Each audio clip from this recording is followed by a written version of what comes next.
Hello everybody, welcome to the United Stands. I'm Mark Goldbridge and this is your Manchester United versus PAOK, or PAOK. We're going to go with PAOK. Europa League watch-along. Can Manchester United get their first win in the Europa League in Game 4? 3 draws, of course. FC 20 at home, Porto and Fenerbahce away. Surely tonight we get that win against the Greek champions. And as I said, I haven't said it yet because it's the first few seconds of me being live with you.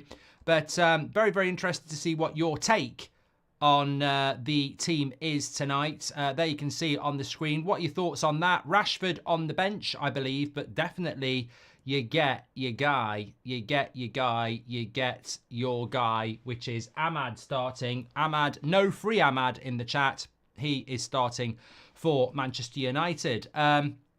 Gus says, will we get a Xerxes hat-trick? Not from the bench, mate. He's not starting. So your Man United lineup tonight is Onana in goal, Mazraoui, Lindelof, Evans, Dalot, Ugarte, Casemiro, Bruno, Ahmad, Garnacho and Rasmus. The bench is Amas, Bayinda, Eriksson, Fitzgerald, Heaton. 2 goalkeepers on the bench again. And we must be one of the... Answer me this. Just humour me for a moment. Why are Man United one of the only clubs in Europe who actually put 2 goalkeepers on the bench? I don't see the point in it. Did it start with Ollie? I don't get it. Just give another kid a seat on the bench. Why do we always put 2 goalies on the bench? We've been doing it for fucking years. Don't understand it. Never understood it. Anyway, we have. That's what and we do it a lot. So yeah, the bench is Amas, Bayinda, Eriksson, Fitzgerald, Heaton, Martinez, Mount, Rashford, Wheatley, Xerxes, De Ligt and Anthony. Good to see Mason Mount back and Anthony back as well. And as I predicted in the preview that he'd rest Martinez and De Ligt as well. I've actually got a theory on this as well, if you want to listen. My theory is that Rashford's not been dropped. He's been rested. I think there was a chance that Garnacho could have been on the bench tonight. We're playing Leicester on Sunday. I feel that he's put Rashford on the bench with an eye on Leicester at the weekend. That's my theory. I might be wrong, but yeah. Hi, Mark. Looking forward to the game. Thanks for the show. So slip in, Jimmy. I hope you're doing well, pal. Welcome to the members, by the way. I think they were members... actually from the previous show, but Sean W51, Christian and Algasim, thank you very much for joining the members club, getting your badges in. Legends there. Thank you very much. Humphrey says Rashford better than Garnacho. You're entitled to your opinion, mate. You're entitled to your opinion. I to be honest, I don't really care about it. I don't care if you like Rashford over Garnacho. I mean, I just think we've seen it tonight outside Old Trafford, haven't we? I mean, it's hard not to see it. Some people say, well, we shouldn't comment on it. I mean, it's actually trending all over the place. All the media outlets are writing about it. A Manchester United fan with a camera, as the players walk in, slating Garnacho, saying, learn how to control the ball and pass the ball. I mean, this is what I've been saying. And look, everyone's entitled to an opinion. It's out there. I haven't brought it to your attention. It's out there. Many of you have seen it. But what have I been saying to you for a long, long time? There is a toxic element around our football club that take it too far. I haven't got a problem with people having an opinion, but don't have a problem when people bite back at you for doing things that are a little bit beyond what you should be doing. I've sat here and said a player's shit. I've said it loads of times. Would I stand outside Old Trafford and wait for a player to come in to tell them they're shit? Absolutely not. And I don't think anybody would. And I think people get lost here because they're like, oh, people are shouting their shit in the stadium. People are shouting their shit online. It's very, very different. Very, very different to waiting for them outside Old Trafford as they walk in, giving signatures and telling them they're shit. It's completely and utterly different. So I mean, look, this doesn't surprise me. Maybe this is the way football's going. It's a shame if it is going that way because I just think saying that to a 20-year-old as well, I mean, I might watch Garnacho tonight and say he's had a shit game. I might do. But I wouldn't stand outside Old Trafford and tell a 20-year-old to learn how to control the ball and learn how to pass the ball. It's just weird. But I've said this for a while. It's the way it's going. You've got people using abusive terms for managers. You've got people using abusive names for players, Player FC, and this is where it ends up. It ends up with stupid things like that. I think it's ridiculous. But look, as I said, it's all about opinion. Some people think it's absolutely fine. What I will say is, how is that going to make Manchester United better if players are... I mean, what'll actually happen is players will stop doing autographs because they don't want to get people shouting abuse at them. So, yeah, I just think it's too far. And but everybody's entitled to their opinion. I'm not saying they're not, but I'm allowed to have my opinion on it. I think it's too far to do that. And I think if you're going to criticise players, then, you know, there's places to do that without getting in their face and doing it. And also, he doesn't need to learn to control the ball, does he? You know, I still think he's got the highest ceiling at Manchester United. I really genuinely do. But admittedly, I thought he played badly at the weekend. I'm sure he'd admit that himself. And he needs to do better, especially in an Amorim system. So I'm excited to see Garnacho, Ahmad and Rasmus as a front three. I mean, there is a young element to that. They're all under 23, aren't they? So I think Bruno Fernandes has got to learn to pass the ball as well. So I'm excited to see how that front four works. Obviously, it's great to see Casemiro and Agate playing together again. I did say in the preview I expected Evans and Lindelof to start and De Ligt and Martinez to get a rest. Obviously, the fullbacks are never going to get a rest because there's nobody else. I actually am a little bit disappointed that that Amas isn't starting, but maybe he'll get 45 minutes in the second half. As I said in the preview as well, this is a real opportunity for Ruud van Nistelrooy to be the guy that gave Amas a Premier League, his professional debut. So, and I think he will. I think he will do it. TJ says Fellaini. I don't know what all the Fellaini stuff is. I presume it's come from the countdown stuff, which is why I'm ignoring it. Damien's gifted a membership. Thank you very much. Vabaf says, do you think as a fan base we hype or get too excited for new managers? I remember during Ten Hag we hyped him up so much and it all crumbled. I think it's hope, not hype. I think that we want Manchester United to be successful. And every time a new manager comes in, you want it to be the answer. I think there's nothing wrong with being optimistic and hopeful. But you're right, we were in this position with Jose, we were in this position with Ollie, we were in this position with Ten Hag, and we are in this position again with Amorim. I mean, I've seen people saying we're going to cook. I hope we are. I really do. But obviously, there is no guarantee. Kieran says, happy Ahmad is back in the team, Mark. I think the most important thing is, and we've said it before, is that whatever happens, I think this time we all know it's on the players. Eddie Paulson says, I know with Ruud in charge, we can't learn much. Is there anything specific you're keeping an eye out for during the game? Look, I think we can learn stuff tonight. I think with Ruud van Nistelrooy, obviously the style of play is not going to be anything like Amorim.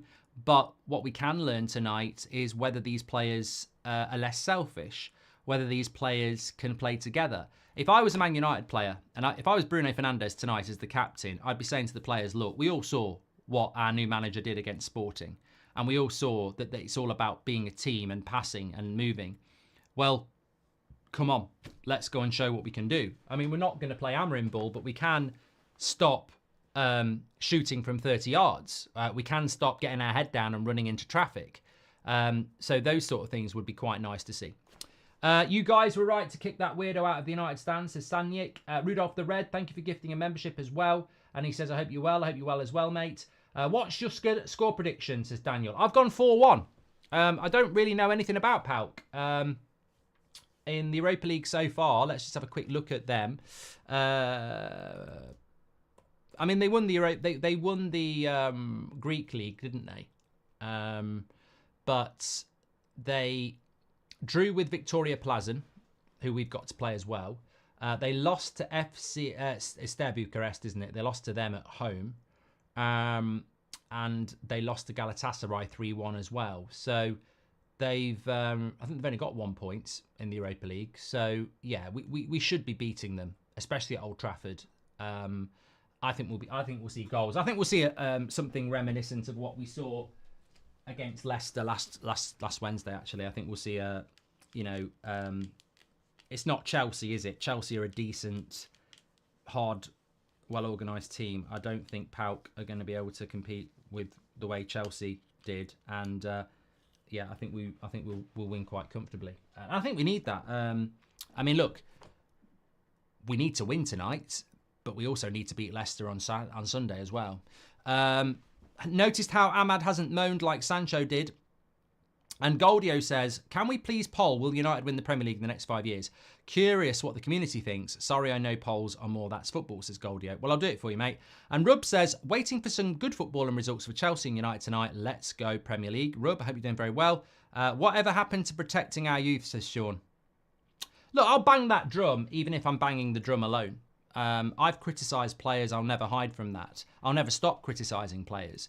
But I think with new signings and young players, we really should be protecting them from the external shit they'll always get from the media anyway. We shouldn't be dishing it out ourselves as much as we do. But, you know, football is changing. We didn't have Player FC 15 years ago, and now we do. Will United win the title in the next 5 years? That was the question. Yes or no? Get your vote in the poll. Also, can I just say as well, being as Goldio's asking you to vote on his poll, and you're very welcome to ask for those. Thanks for your super chats, by the way. Do that through the $sign. We are very close to 965,000, which puts us 35,000 away from 2 million, which is absolutely unbelievable. Please do subscribe. We are on 64925, so we are 75 subscribers away from 965,000. So click the bottom right hand corner and subscribe. If you have subscribed, click the share button, share it on your socials. New people might come and subscribe, and we get going that way. The road to 2 million on the United stands. We must be doing something right as a community. Absolute legends. Remember, we're live every night at 8 o'clock, every morning at 10 o'clock, and everything in between as well. Get involved with the community wherever you are, and welcome wherever you are. Let us know where you're watching from tonight. I haven't done this in a while, but I get really interested in that. Whilst you're telling us where you're watching from, I just want to say that bit of an injury update. I mean, I don't know why people thought this was going to be the case, but absolutely no chance that Luke Shaw is back for Leicester. I don't know where that rumour was coming from. I would say absolutely no chance he's back for Ipswich. He won't start against Ipswich. So I don't know where, you know, forget Leicester. He won't start there either. Right, Mark is in Devon. Scorch is in Kenya. Jason Don Alvin is in Namibia. Slovakia for Mythic, who's one of our members as well. Maria is in Sweden. We've got Ruddock, who's in Iceland. DJ Bill Cosby is in London. Malawi is Martin. It's amazing, isn't it? I'm just reading the chat. I could read that all night. Fascinating. Detroit. Cornwall. Edinburgh. Newport from News, Virginia. Dominica. 2 people from Dominica. Surprised we haven't seen anyone from South Africa, actually. There's normally quite a few. Anyway, wherever you are in the world, you are very, very welcome. Absolute legends, of course. And that is the community that is United Stand. Bryce Jones says, it's my birthday today. I'm hoping United get the win. Cheers, Mark. Come to Chicago sometime. I'd love to come to Chicago. That's where they filmed a lot of Batman. Have you mentioned that Shoretire plays for them? I have in the preview, but he's on the bench. He very rarely starts for them, but yeah. Shoretire is a bench player for PAOK, and he is on the bench today. Onen O, welcome to the Members Club. Thank you very much, mate. You're an absolute legend. Happy birthday to Bryce Jones, by the way. Angel Bomb says people wanted McKenna. Yeah, well, I think McKenna would be one for the future for Man United. I never wanted him at the time. Connor Head, welcome to the Members. Oh, he's been a member for 56 months. I don't think we're going to win the title in the next 10 years, let alone 5, says Jacob, who's another member to Goldio. Lovely stuff from Luca as well. So, if you're just tuning in, that is the team. Manchester United play tonight. Rasmus up front, want to see goals. Completely disagree with what Ruud van Nistelrooy said last night in his press conference about their missing chances.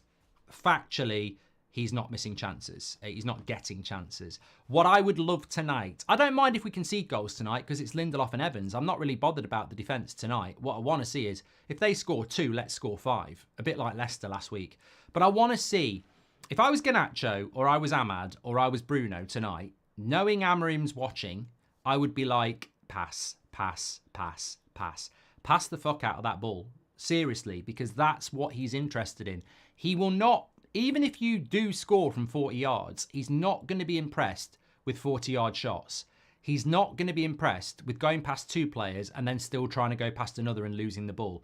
Possession, progressive possession is what he's interested in. So if I was Garnacho, Ahmad, Bruno, or Mount, or Anthony, or Rashford, or Xerxes off the bench, I would be, if I'm going to be in the good books of this manager, I've got to pass and I've got to run. And that's what I'd be looking to do. Akash says, hey Mark, little off topic, but do you think Ineos needs to be more vocal about media agenda and take controversies head on to protect Amorim, says Akash. I think they need to do more. I don't think they did enough for Ten Hag, but he wasn't their guy. But Amorim, they've got to protect him because it is their guy. 100%. I do agree with you, Akash.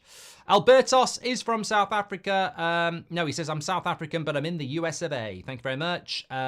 South Africa's always here, brother, says Nicholas Lawler. The South African crew is in the house. Great stuff. Mark, why is it so hard to get tickets, says Stuart Walker? I'm going to be in Manchester in April, and I wanted to attend the City match, but it's hard to get tickets. Well, that's the problem, Stuart. Ow, you mother... I've never even done that. I didn't even know that was there. That's the first time I've done that. There's a big bit of metal halfway down.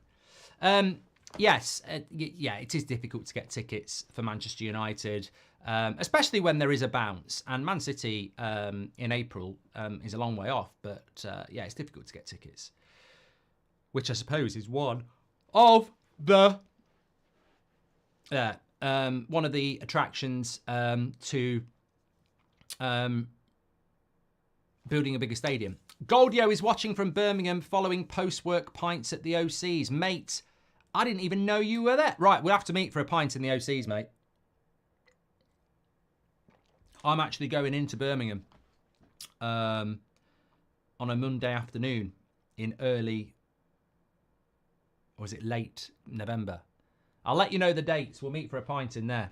Just walk out of work, come for a pint. Lovely pub. Old Contemptibles. Go in there and say Mark Goldbridge recommended it. Hello from Singapore, 4 a.m. soon. Cheers, Bridge. I mean, that is dedication. I love this. This is something I've always said for years. All this I'm a better fan than you nonsense. There are people who get up at 4 in the morning to watch Manchester United play, and they've watched us play crap under Ten Hag, crap under Van Gaal, crap under Moyes, crap under Ollie, crap under Jose, and they're getting up at 4 o'clock in the morning. I've got to say that you're legends, because honestly, I like my sleep, and if my alarm went off at 3:30 to get up for 4 o'clock to watch Manchester United under Louis Van Gaal play Crystal Palace, I would probably go, I'll take the risk and go back to sleep. So absolute legends. And I suppose actually, if you are one of those people, have things like this made it easier for you, because you actually have something that you can interact with. Akash has gifted 5 memberships. Thank you very much. Will we be standing today, Mark? I will be standing, Humphrey. Yes, you can tell I'm going to be standing by where the jumper is, because that is higher, which it'll get covered up by the scorecard anyway. But yeah. Fernando Perez has gifted 5 memberships as well. Absolute legend, mate. And Akash, lovely stuff. Thank you very much for that. Get your badge in. Ron United set loads of W's in the chat. That means win for Fernando and Akash, because people love to get a badge.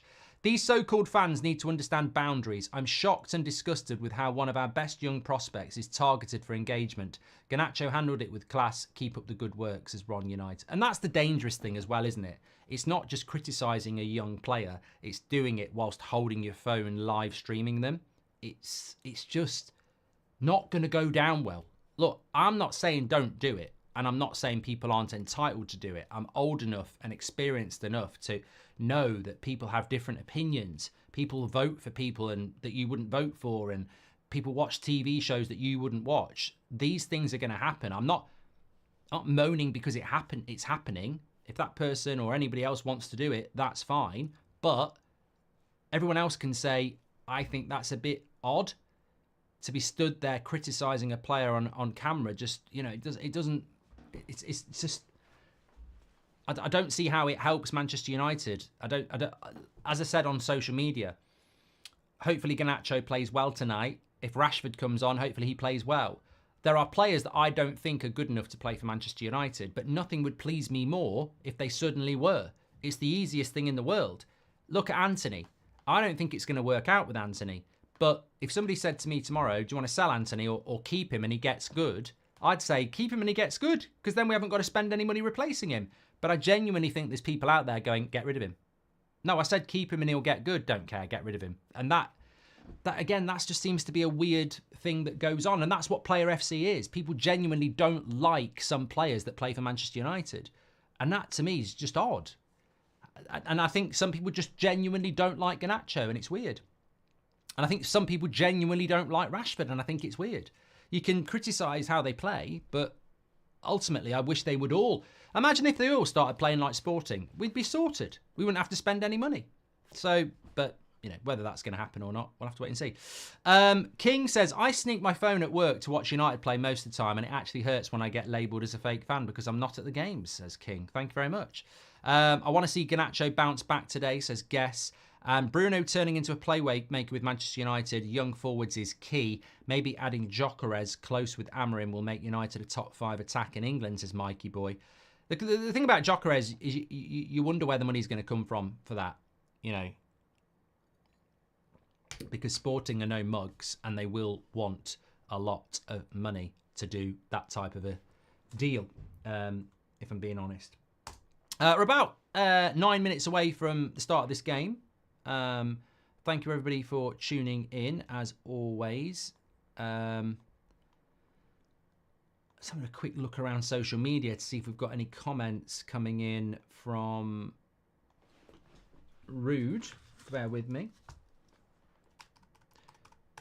We did the show this morning, didn't we, about whether he will stay on as Manchester United manager. Sorry, not as Manchester United manager. Whether he'll stay on as a coach at Manchester United. I think it's increasingly looking like he probably won't, but I don't even know that. Somebody said to me, if we win 5-0 playing Amorim ball, maybe he'll stay. And I'm like, I don't necessarily think that will necessarily keep him in post. I think it's more about whether Amorim wants somebody from the previous regime working with him, or whether he just wants to use exclusively his own people. Usher says, I think he's probably a goner, Mark. I think you're probably right. If I'm being honest, I think you're probably right, because I don't see, unless he's being told to do it, I don't know why you would do it, if you know what I'm saying. But I guess we'll just wait and see. Yeah, I've gone with a 4-1 win for Manchester United tonight. I think it'd be nice to get a little bit of a bounce going into the international break. I do think as well, just quickly on that, a lot of people have said, do you think some players will drop out of the squad for their national teams? No, I don't, because I was talking to somebody about this today, and the rough schedule will be this with Amorim. He'll come into Manchester United on Monday and he'll do some press work.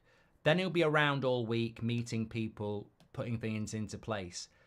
But even the players that don't go on international duty won't really be in next week. It'll be sort of them following Monday where those players go back in properly. And there'll be various players coming back from international duty on the Tuesday and Wednesday anyway. So even if you don't go and play international football, or you do go and play international football, a lot of them will be back pretty quickly anyway.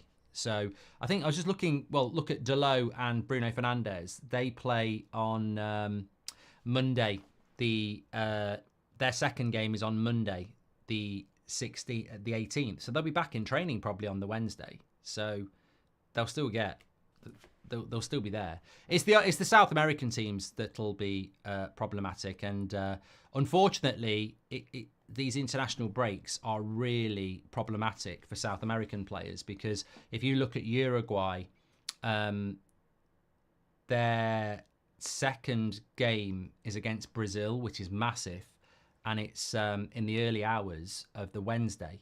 So Agate won't really be back until like the Thursday or Friday, which is just, not ideal. But remember, we don't play till the Sunday. We're playing Ipswich, so that's an extra day as well. I'm very interested to see what Amorim's first lineup will be. Successful motivator. Thank you very much for becoming a member. You're a legend, mate. Akash says, as a manager, will you want someone as an assistant that the fans love this much and can be a strong figure in the dressing room? Could be. Could do. King Nando says, shout out to your Guatemalan fans, Mark. Thank you very much, mate. Road to 2 million, says Paul Crampton. Well done, United Stand. Mark and the team. Exciting times ahead. Thank you very much, mate. And finally, we get to see Garnacho and Ahmad starting, says Caleb. Look, I'm not diminishing Rashford in any way. I actually thought Garnacho would be on the bench today, coming on for half an hour. Rashford will probably do that. I don't think he's been dropped. I think Rude's got an eye on Leicester. But yeah, look, we've got 3 exciting wingers. For me, it doesn't matter who's doing well. I'd like them all to be doing well.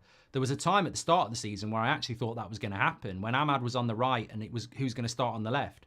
I was actually quite excited about that. I'd like to get back to that. I don't want to do player FC. I'd like to just see 3 players competing for places, playing well, and we'll be doing well then. I think people forget that player FC doesn't matter if everybody's playing well, because all you've got is competition for places and a team that's performing. Nicholas Lawler says, players are just about to come out onto the pitch, by the way. Thanks everyone who's tuning on TikTok. Legends, a few people have just been following as well. I've got it there. Richard says, hello from LA, mate. You think Man United will qualify for European competitions? We're in a European competition, Richard. We're in one now.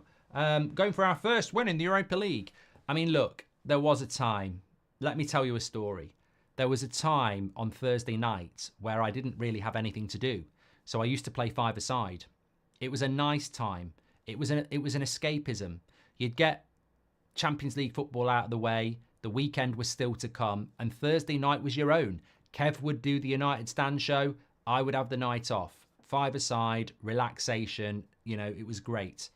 Nowadays, this is what Thursday night football does. There is a price to pay for everybody. Thanks for the follow, Fred, on TikTok. Paul as well. Absolute legends. Thank you very much. Crescentes has given us a super chat. He says, hi, Mark. I hope the club listens to Amorim and that the players give him enough time to make an impact. There are some lengthy contracts that are currently holding us back. If those players fail him, we can't sack him.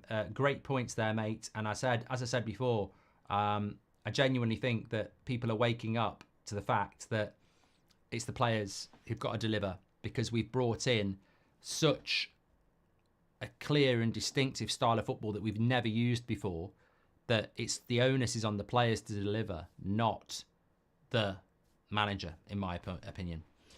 You know what I mean though, Mark? Ahmad deserves it, says Caleb. Look, it's nice to see Ahmad starting a game.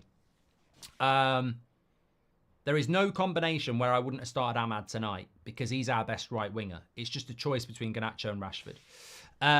Nicholas says that Luke Shaw will be available for England. He's out again until we play a final again. Sources say might be available for United if we start winning games under Amorim. Obviously, don't take that seriously. That's Nicholas having a bit of a laugh. Any chance of the youth featuring in this game? I think Amas will come on, De Villiers, yes. And James Cave says, which of our current wingers do you think would be best suited to the wing-back role under Amorim? This is a good question. I would say that Ahmad or Garnacho, really. I don't imagine Marcus Rashford tracking back and running forward the likes of Sporting did. But I think Rashford could play behind the striker in one of those positions. That's what I'm thinking. Mohammed Life, welcome to the Members Club. Mike JBA has gifted a membership as well, and appreciate that. Glenn C says, the world is a bit mad, Mark. Seeing people hating on actors for things their characters said to other characters that the person likes. Thank you very much, Glenn. Yeah, the world is a bit crazy. You're right. Jimmy says, I've been supporting United for a couple of years now, and we've been through a lot. What would you give as advice to new United supporters?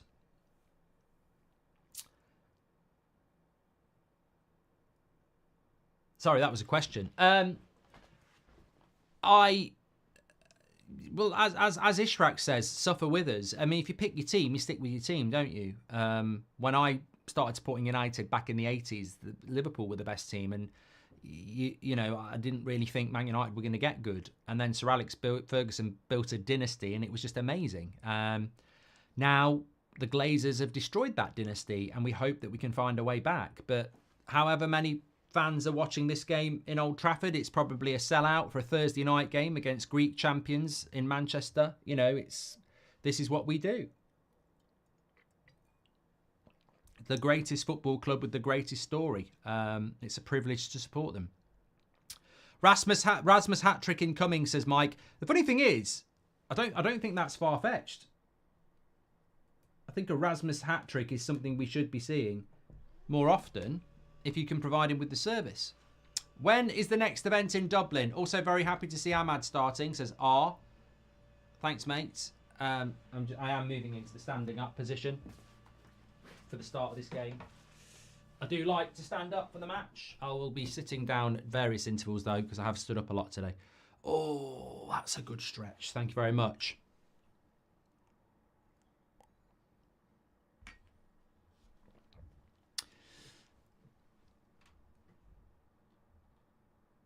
Mohammed's just messed up an important job interview. We'll try relaxing for the rest of the day. Hopefully it's a good match, says Mohammed. Well, hopefully you haven't messed it up, Mohammed, but if you have, hopefully there's another one. Pedro says it's a big game for Ahmad. He needs to fight for his place. I think it is a big game for Ahmad. Alexander, thanks for the follow on TikTok. I think it is a big game for Ahmad, but I also think it's a big game for everybody else. And as I said a couple of minutes ago, this is about how you conduct yourself as an individual now. Primarily, you've got to win the game for Manchester United, but there is a bigger picture here, that there is a new manager coming in who plays a distinctive style of football that these players don't play. So I would be looking, if I was Rasmus, I'd be looking at Gyökeres and thinking, I want to be that guy. If I was Bruno, I'd be looking at it and going, right, I've got to pass. I've got to pass. I've got to be creative. It's going to be interesting. Delo is playing at left back, by the way, tonight. So they've swapped over. Only way to get to Champions League footy. Poor lineup, says Joshua. I don't think it's a poor lineup. I mean, I think when you say that, you sort of need to tell us what your problem is with the lineup, because I don't think there is a problem with the lineup. I think Martinez and De Ligt getting a bit of a break is not a bad idea, considering how many injuries we had last season. I think it's not a bad idea to rotate in that area when you can do, ahead of an international break where they'll both be going to that as well. Also, just another point about Rashford. He trained a little bit individually before training yesterday, so he's probably got a slight knock, if we're being honest. Talking about a slight knock, Ahmad's just been took out here on the wing. I mean, it wasn't a bad tackle, but it was a foul.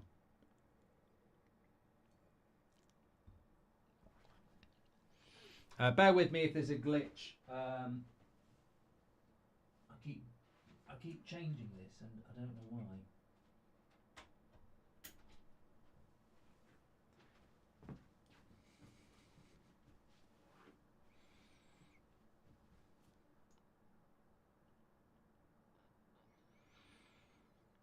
Adsi says, I'm hoping to see Amas get a few minutes tonight. QB, thank you very much. Welcome to the Members Club. Cheers from Washington State, Mark, says Chad. Eventful few days in America. Hopefully you can move forward. Another foul there on Garnacho. Well, there you go. 2 fouls in the first 2 minutes on both of our wingers. They're definitely looking at that. Shorty Ray is on the bench for them, Jordan, yes. Oh, I forgot to say what am I wearing today. Support your players. If you want to get one of these, by the way, we do ship them worldwide. The best colour is actually, is it Indian ink? Garnacho looking for the pass there, but it was slightly ahead of Bruno. Maybe that's why he doesn't pass. Yeah, just a little bit too much weight on it. I've gone 4-1 tonight. 4-1. Ori says you've got to remove that Ten Hag book.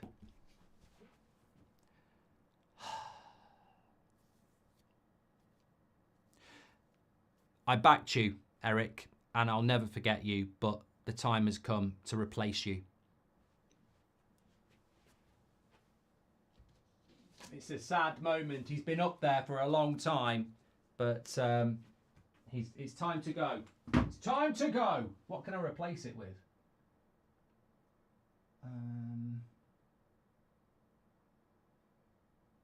Trying to think what I could replace it with. United passing it around nicely.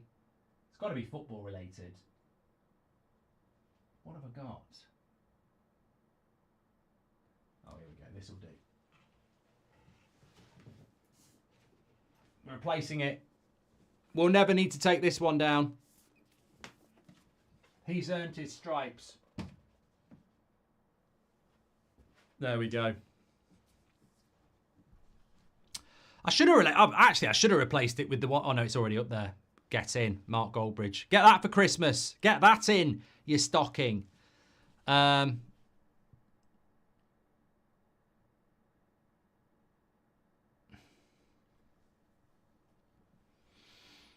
Nice ball into Rasmus. Oh, good defending. Nearly slipped him in. United looking for that ball in behind.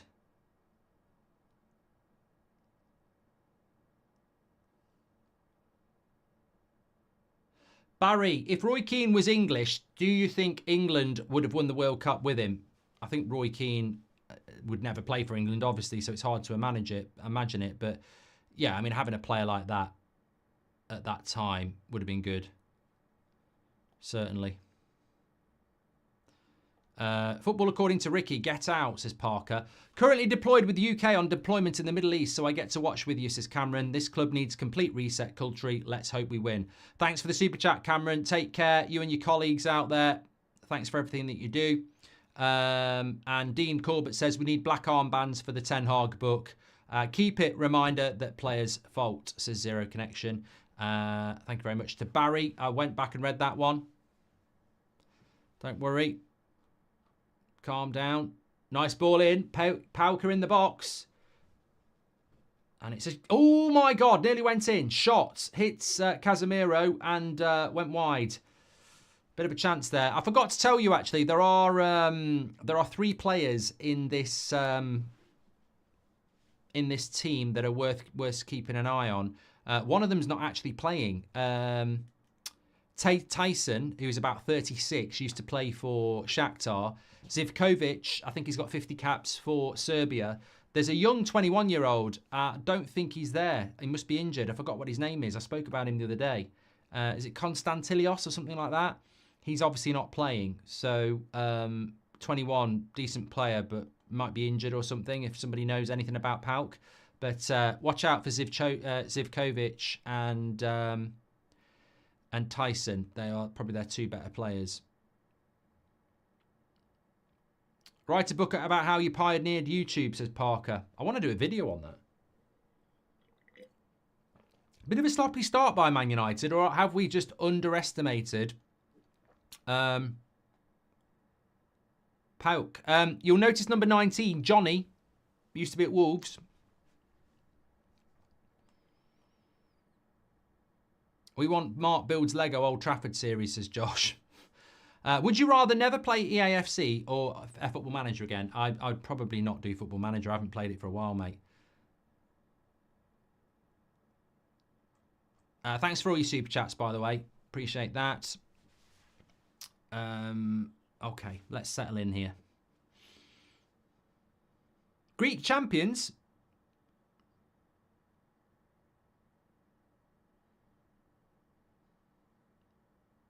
Niloy says, how is your voice and video so clear? I want to know for my setup. Well, I use a Rode microphone that's out.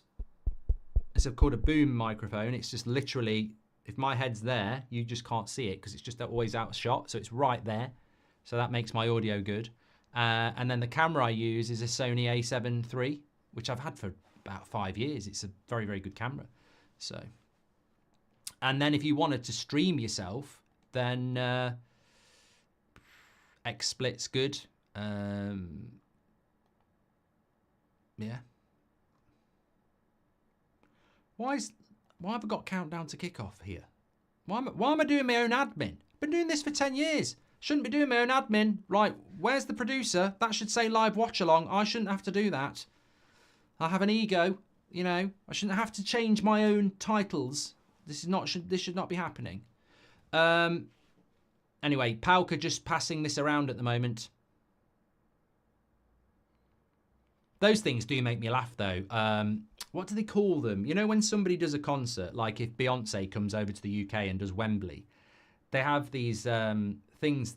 Oh, it's not a retainer. It's called something. It's their list of stuff they have to have.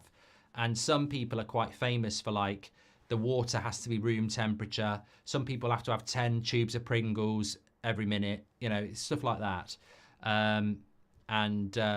It genuinely is true. Like, people have these requirements that they have to have in their dressing room. Rider, that's it. That's it. It's a rider. See, loads of people know that. Loads of people. Well done, everybody. Loads of you know it. Here's Mazraoui down the right-hand side. Casemiro with the cross. Oh, it was just over Rasmus. We know that Casemiro likes that whipped cross. Here's Garnacho. Definitely looking... I tell you what, we're definitely passing the ball better in these first few minutes.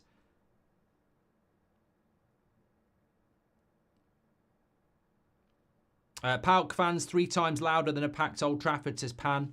Yeah, you'd expect that, though. I mean, this is not, with all due respect, this is not United's cup final.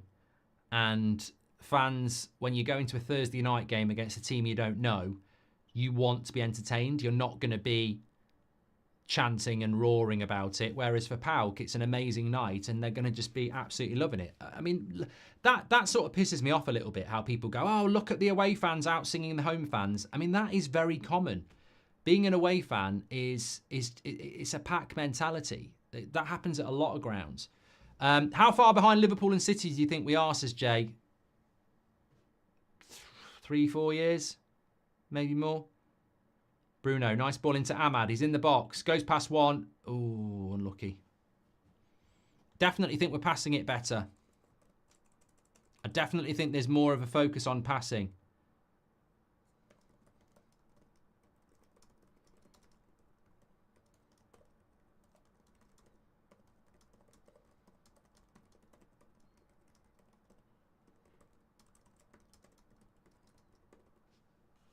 Johnny Evans and Victor Lindelof playing at centre-back. We massively struggle with tiki-taka passing, says Dan. Yeah, we're not used to it. It doesn't suit us. And that's something we've got to change, of course.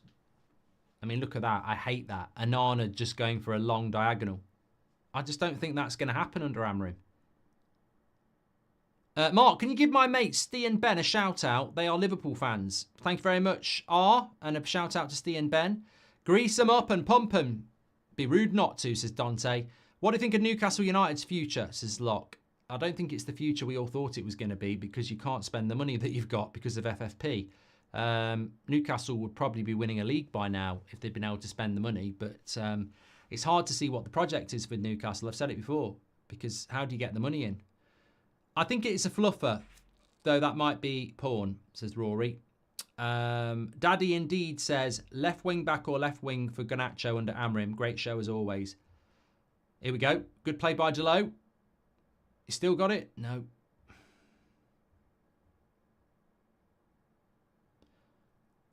Oh, the timer overlay's wrong. You're right. Sorry about that. Thank you, Sergio. There we go. Just clicked off. My bad. My bad.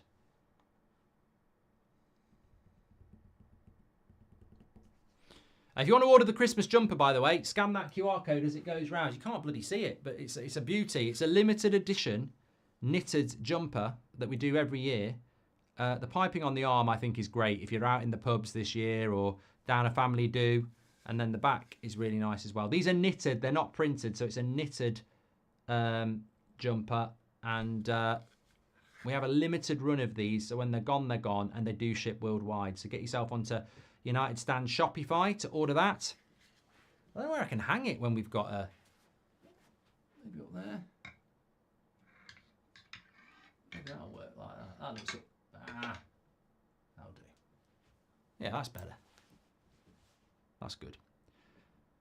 You can have a shout out, Erin, yes. Zivkovic with a shot there, just over the bar. Mark, just count the times Bruno slows the game down, says Naman. What's happened with our wing backs if he wants to use attacking wingers, says Oscar. Well, I think in the case of Mazraoui or Dalot, you could find them playing as a third centre-back on the right or the left-hand side. Here's Ahmad down the right wing. You see, this is where Amorim will look at it and go, where's the pass? You're not passing the ball quick enough. Right, Casemiro is going to whip that. Good cross. Oh, Garnacho! Oh, good defending. Unlucky. Lovely cross. Garnacho with the header.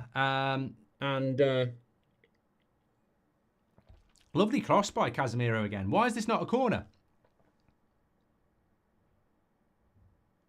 That is a corner, 100%. What do you think of Newcastle? I've done that one from Zlock.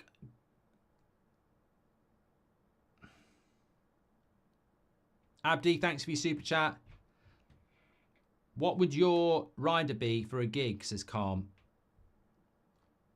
Well, I've done a few shows, so they do ask you what you want. Bruno with the corner doesn't beat the first man. Another corner. When I had a rider, I think I had a few beers, a couple of bottles of wine. I had a bowl of fruit, a Wagamama's, Pringles, and some Crunchy Nut cornflakes, I think. Yeah, why not? Why not? Rainier, thank you very much. Welcome to the Members Club. I hate these long balls so much, it makes me cringe, says Ankit. I don't know why. It's not 2 corners in a row from Bruno not beating the first man. Mate, what are you trying to fucking do? No team tries to flick it on along the ground. What are we doing? Can't beat your first fucking man on a corner twice. It's poor. But you know what? Every time I've played football, I've never not beat the first man. Like, it's not hard to beat the first man if you want to. And it's amazing how many professional footballers don't beat the first man. You know why I don't think they beat the first man? Because I think they're trying to get it on somebody's head for a flick. And they don't get the range right. I think that's what they're trying to do. Another long ball from Anana. Into Garnacho. That goes for a corner.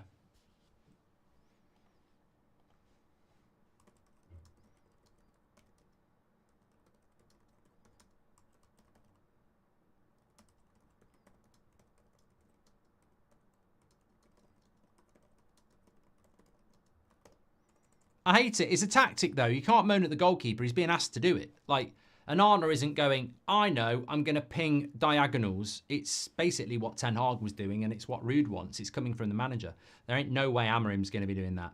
Hi, Mark. Can you shout out my brother, Jensen Button? Says Owen Button. Ask for some Johnnies for Will next time, Marky. Says MMA Takedown. And Horn says, I like the fact that the players are now in display for Amorim. Gives him a chance to really know who's up for it. Let's find out. Joseline says, Mark, I've noticed how the team is playing tonight. I'm beginning to see the 3-4-3 system already. We should be winning this. Good play by Ahmad. And it's a corner.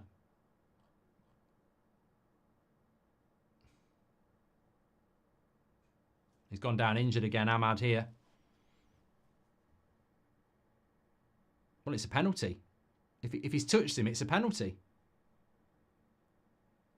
Yeah, if he's trod on his foot, that's a penalty. That is a penalty. Liam's right. That's a penalty. How is it not a penalty? They've got to look at that. Yeah, they're going to give it. It's going to be a potential penalty check. Yeah, this will be a penalty. If they look at it, it will be a penalty, 100%. He's not touched the ball, and he's injured the player. So, no. No penalty. What the fuck? Well, why is he injured then? I mean, how can you not give a penalty here? To be fair. Well, why is he injured?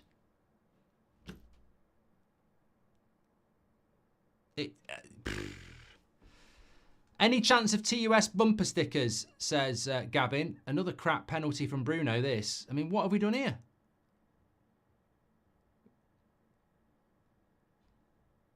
Garnacho on the edge of the box. Another corner. Got about 5 corners here already. I've just ordered the Christmas jumper, says Mr. J Strong Bot. Hoping for a decent result tonight. Thanks, pal. Appreciate that.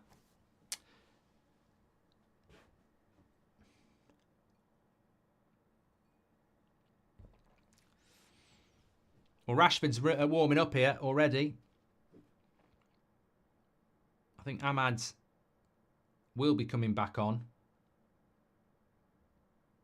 I think Leicester on Sunday will be a difficult game, you know. I don't see it being... Ahmad goes for the cross. Rasmus gets on the end of it, but it went off his back and not his head.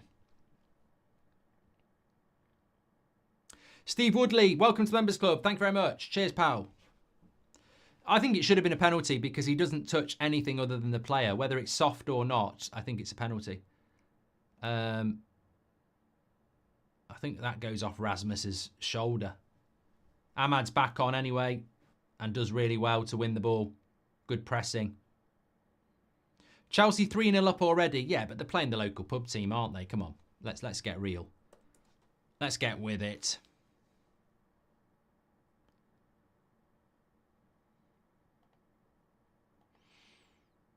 There's Johnny, formerly of Wolves. Otto says on the back, but Johnny.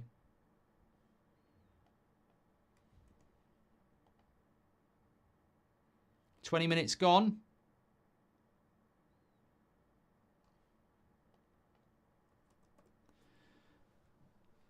They're very physical, Olympiacos. I mean, PAOK. Here's Ahmad, bit of space. Wait for Mazraoui.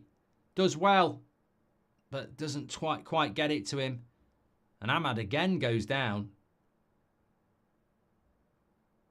And he's given the foul on them for them this time.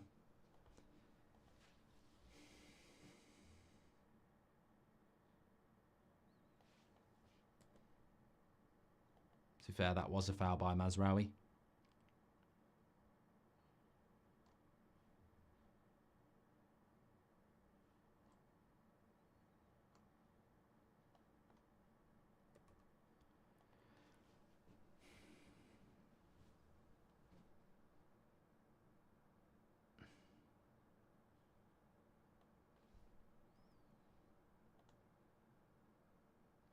PAOK with a cross into the box, but Delo is there. It's these long balls are very difficult. I don't like these long balls. I mean, how many of these long balls do we actually do anything with? That's a good ball, though. That's a good long ball into Garnacho. Now, wait for Delo. Wait for Delo. That's the ball. Delo just not running quick enough there. I think Delo's knackered there. He ain't running quick enough for me. I don't think there's much wrong with what Garnacho does here. I just think Delo's knackered. He's knackered there. He's running through concrete. Look how slow Delo is there. He's just not quick enough there. Can we get anyone else to take corners but Bruno? And Mario Rossi says Ahmad is obviously our best winger. Obvious penalty as well. Neville says no penalty, not in a million years, says Kenneth. I don't think Neville was on commentary tonight. Mr. JS Strongbot, welcome to the Members Club as well. Ahmad will really excel under Amorim, says legendary Baldy. Could Anthony be a potential left wing back under Amorim, says Abdi. And the ref is Romanian, like the PAOK coach, says Alex. And Mankin LA says last kick against Chelsea corner. Bruno didn't beat the first man. He's infuriating. Also, that should have been a penalty in Europe. I agree. Would you do Strictly or I'm a Celebrity? Oh, I'd love to do Strictly, Alan. Bit of Lombarda. Witters says, why do you always take the piss out of Preston? I haven't spoken about Preston in at least a week. Where'd you get that Maguire hoodie? Oh, yeah. Maguire scores overhead kicks all the time, doesn't he?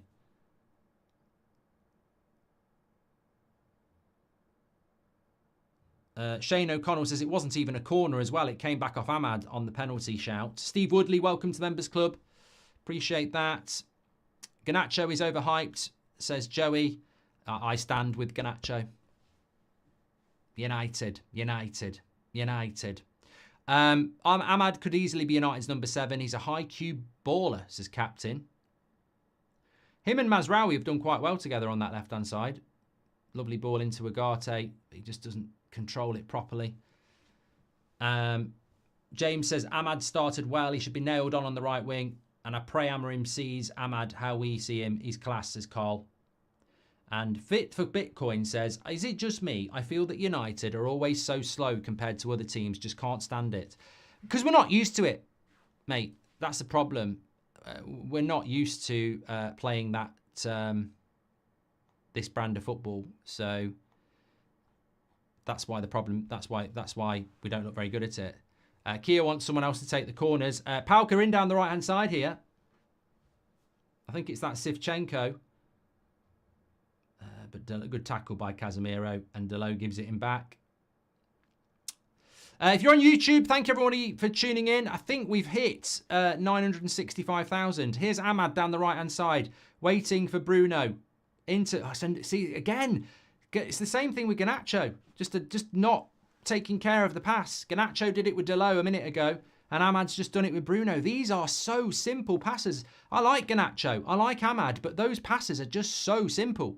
They're literally just 5-yard weighted passes that they're not putting enough weight on. Basics at the end of the day. Final pass needs to be better, says NPC.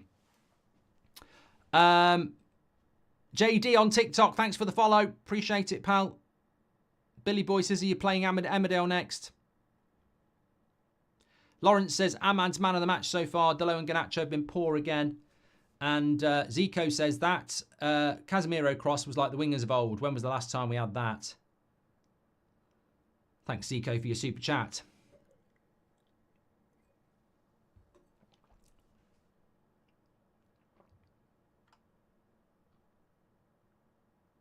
Sean's not happy with the passing. SUFC, thanks for your follow on TikTok. And George as well. I think someone's drunk on TikTok because local man's just said Arsenal will win the Premier League. Amrin must be pulling his hair out watching us play hit and hope diagonal balls, says Mr. J. Strong bot. We've had 25 minutes here. Poor up front as always, says Chloe. I think you've got to talk about Bruno and the wingers, mate. You can't be talking about Rasmus. Where's the service again?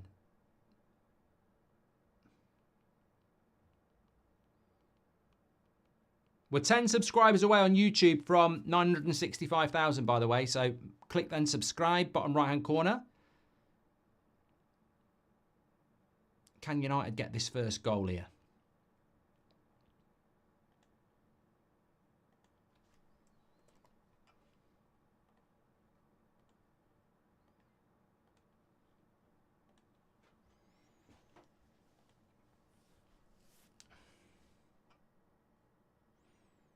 Oscar, welcome to the Members Club. Thank you very much.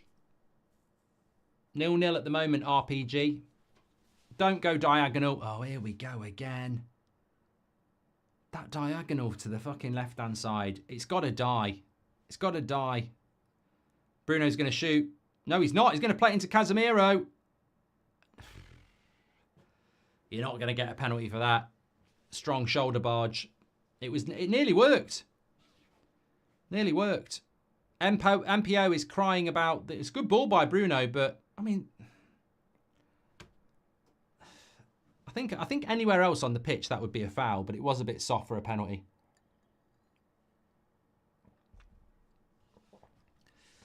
Slow Sports News says, feed Garnacho. This boy's going to go home hungry. He's crying for the ball and needs to put those negative heads to bed. Bjorn says, 4-1 really. It's not like we're sporting with Amrim. Yeah, I did say 4-1, Bjorn. I've got to hold it here. Right, how much do you bet that Anana's going to hit a diagonal? No, he's left it. Who do you prefer in the back three under Amorim, says Porbian. I would like to see Martinez to the left, Yoro to the right, and De Ligt centrally, but he might use fullbacks there. Oh, that's a terrible... Bruno's not having a good game, you know.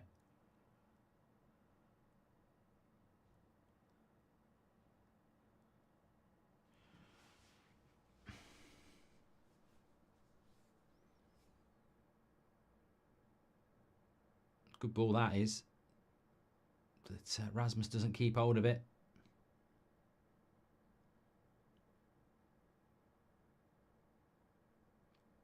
Andy Weatherall's just gifted a membership on YouTube. Thank you, Andy.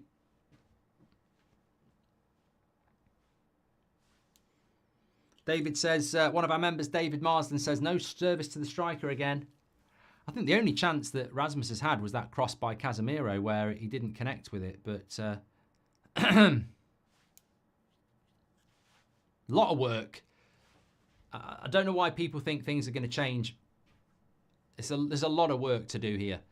To give you some context, PAOK is one of the northern teams in Greece, and they are physical, play and train like beasts. They can be ruthless. Their nicknames are literally the Orcs. It's scary sometimes. Thank you very much, Panteles, for the background on them. If we bring Pogba back, there's going to be a lot more long diagonals, says Akanish. We're not going to bring Pogba back. It's just mythical fantasy stuff.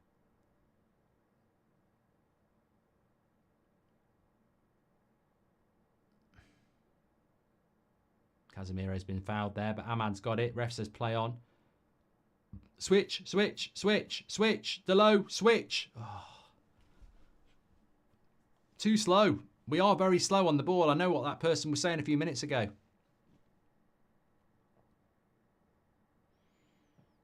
Oh, I tell you what, Bruno's having a bad game. Bruno's had a really bad half.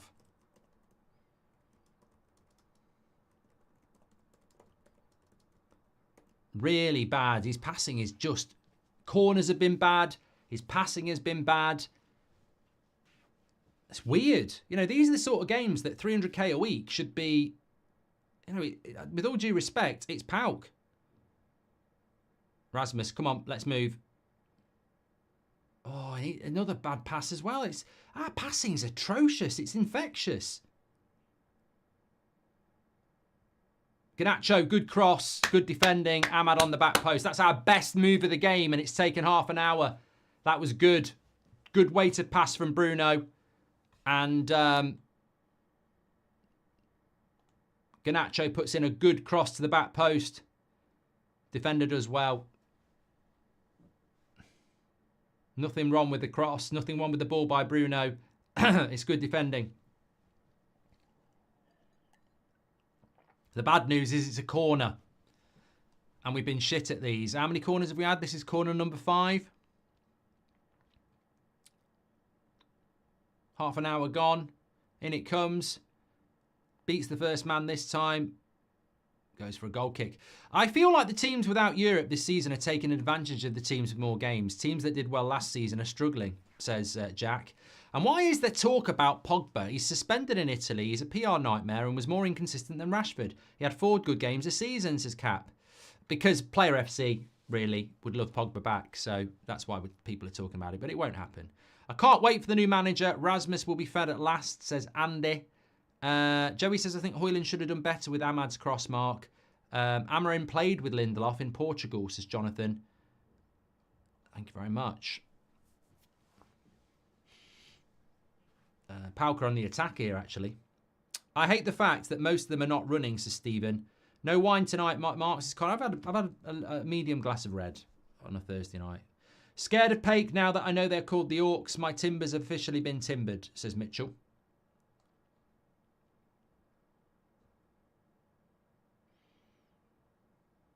And Daily Hibbett says, I hope you're doing well, pal.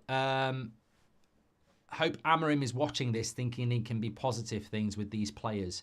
Service to the striker and selfishness is our main problem. Why is Gyökeres the priority signing from Sporting? Anyone else we should target, says Steve. I think I'd bring players in that can create chances for Gyökeres before I brought Gyökeres in. I've never understood the obsession with bringing in a Harry Kane or a player like Gyökeres when we don't create chances for them. So first of all, start creating chances.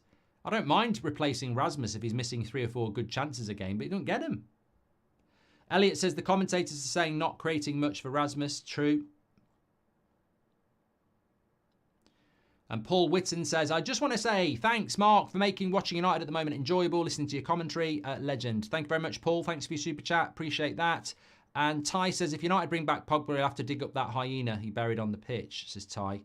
I don't get the context of that. I'm feeling it might be a bit thick, or it might be a private joke. I don't know.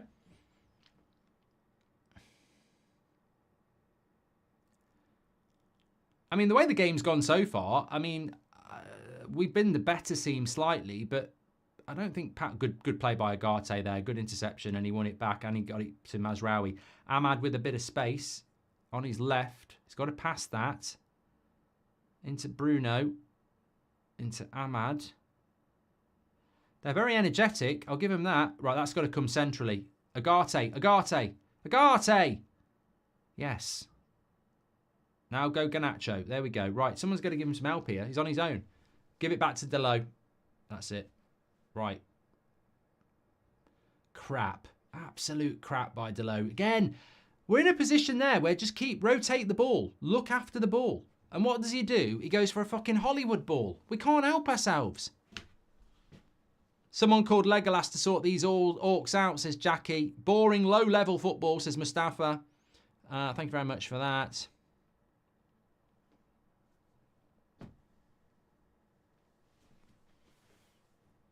We played the right passes there up until Delo, who tried to do a hero ball when he could have just kept possession.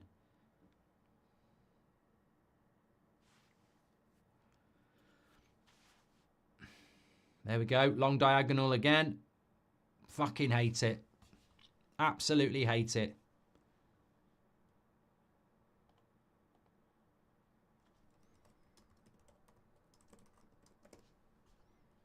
Absolutely fucking hate it. We must have hit about 5 of them. That's coming from Rude, that is. That was happening under Ten Hag. This long diagonal. Ollie used to do it with Maguire. The long diagonal to the left wing. We've been doing it for about 5 years. It's shit. Lads, got a great idea. Kariki, got a great idea. Let's start doing long diagonals to Rashi. 90% of them won't work, but that one that does, Kariki, will be millionaires. Ten Hag, I play good football at Ajax, but let's hit long diagonal ball to Rashford. Yeah, let's do it. I don't get it. Just don't get why we do it. Let's hit a long diagonal to the left winger who probably won't be able to control it because it's too high. Why aren't the fullbacks overlapping, says Joey. Dutchman Flying says, what are your thoughts on the new Champions League format? I don't like it, mate. I've said it before. It's money motivated. I mean, look, I was talking about it this morning. Man United are playing Bournemouth on the Saturday before Christmas at 3 o'clock. Well, they were. It's now not going to happen because the Carabao Cup game against Spurs has just been moved to the Thursday night. Because Carabao Cup games get played on a Thursday night, don't they? Same with the Champions League. It's just about corporate people making money out of fans, and to hell with the fans. It's a joke. Gareth says there's a complete lack of intensity and desire. PAOK can easily play around us, and if they had more quality in the final third, they'd be winning. Right, here's Bruno. Into Ahmad. What the fuck? My God. The final ball is atrocious. It's absolutely atrocious. I mean, I know Ahmad misplaces the pass, but I would even say Bruno runs that too far. Like, it should be one touch pass. Ahmad's there, and he carries it, and then they're set. Tayman says, I just want to say that you are a real inspiration. Whatever the haters say, they can never take away what you've achieved. Thank you, mate. Thank you for your super chat. Kevin says, we are so one dementia. I think he means dimensional. Lack creativity in the forward line, and it's been like this for years. Pogba's got unfinished business at United, says Gary, but he is winking. He's being sarcastic. Why are our senior players the worst players, says Legendary. Bruno's like Stevie Wonder with a sniper rifle, says Cryptic.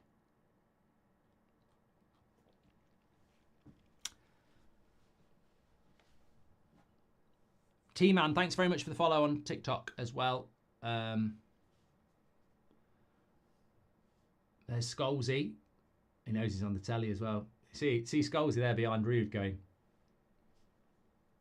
get your boots on, Scholesy. I mean, even at nearly 50, Scholesy could pass the fucking ball better than Bruno. One more pass and you're in. Good save and Arna. PAOK with a shot. Keeper tips it over the bar. Jack says, I'm just waiting for the show Retire late winner. And Humphrey says, this is clearly a team that's got no attacking patterns, no one who knows who to pass to, what to do or where to move. There are no set patterns of play. And I still can't understand why it wasn't a penalty, says Amar. Chloe, thanks for your super chat as well. And what do you think Amarim's approach to Ahmad will be? He's the only winger who understands wing play and has defensive work rate as well, says Rohan. And Damien, let's wait and see what happens with this corner. Damien says, our match-going fans are an embarrassment. Get drowned out every single game by 4,000 or 5,000 away fans.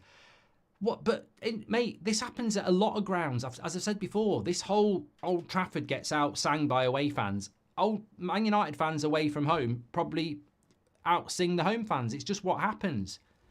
What do you want the United fans to be singing about? I mean, seriously, what do you want them to be singing about in the first 40 minutes of this game? The crowd reacts to the team, and the team don't get the crowd going.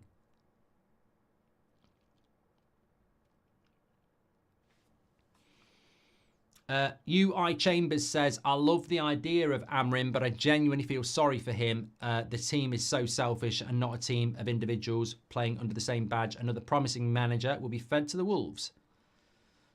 Interesting comment there. And Howder says, seriously, Mark, it's time to bring your PS5 controller. Bad pass after another one. Change the settings for each player. Our passing has been awful today. Really bad. Apart from Anthony, who else have you given up on at United, says Tabish. And maybe Pogba can be a cheerleader. Burst out his old moves, says David. FIFA Fit for Bitcoin says, Amarim's got a lot to do. The football's boring. And it looks like a damn pub league, says Alonso.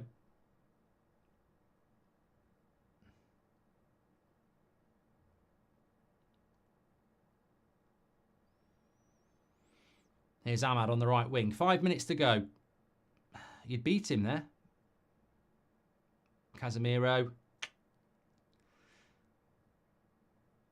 Johnny Evans into Delo. Mario Franco says the new manager went after one game.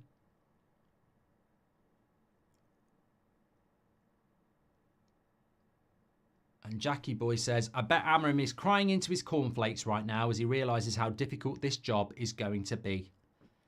Well, the only way is up it in one way. There we go again, another diagonal.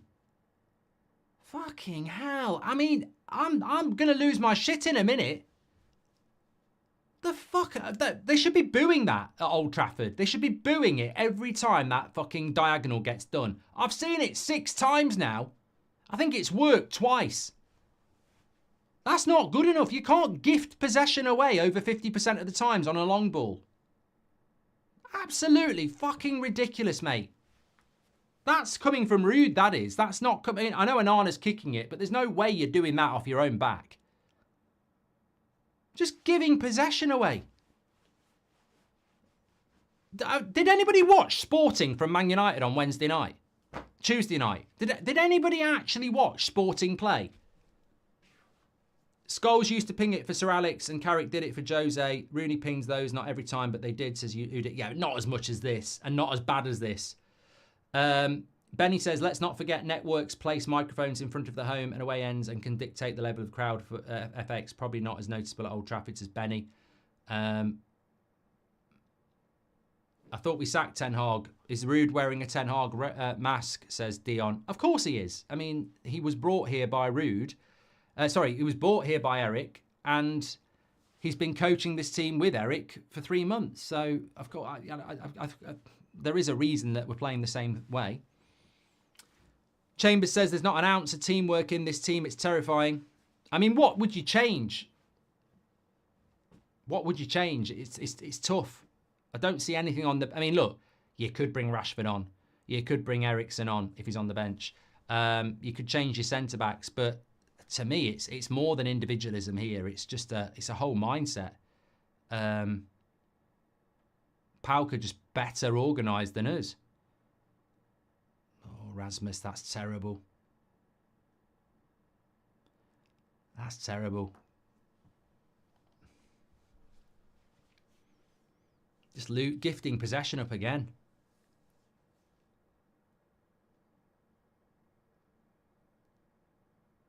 Well done, Agate. But they're winning so many 50-50s. Bruno, see again, they're winning so many 50-50s. It's embarrassing.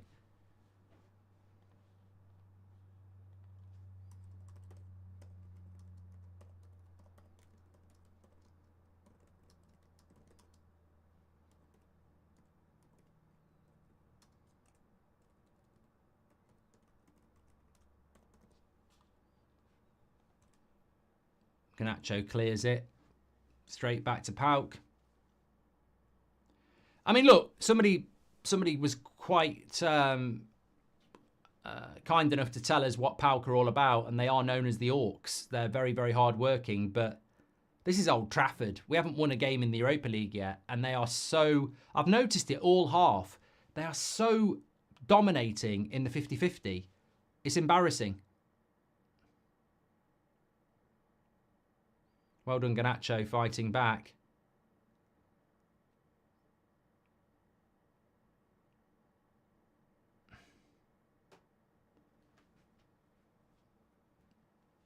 I mean, fucking Bruno shouting at Garnacho there for a bad pass. Hold on, mate. Hold on a minute.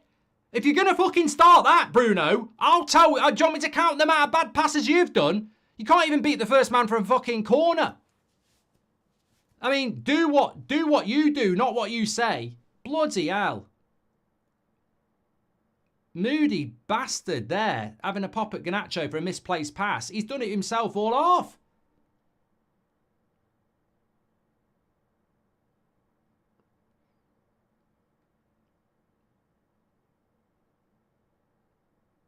Anyway, it's nearly half time.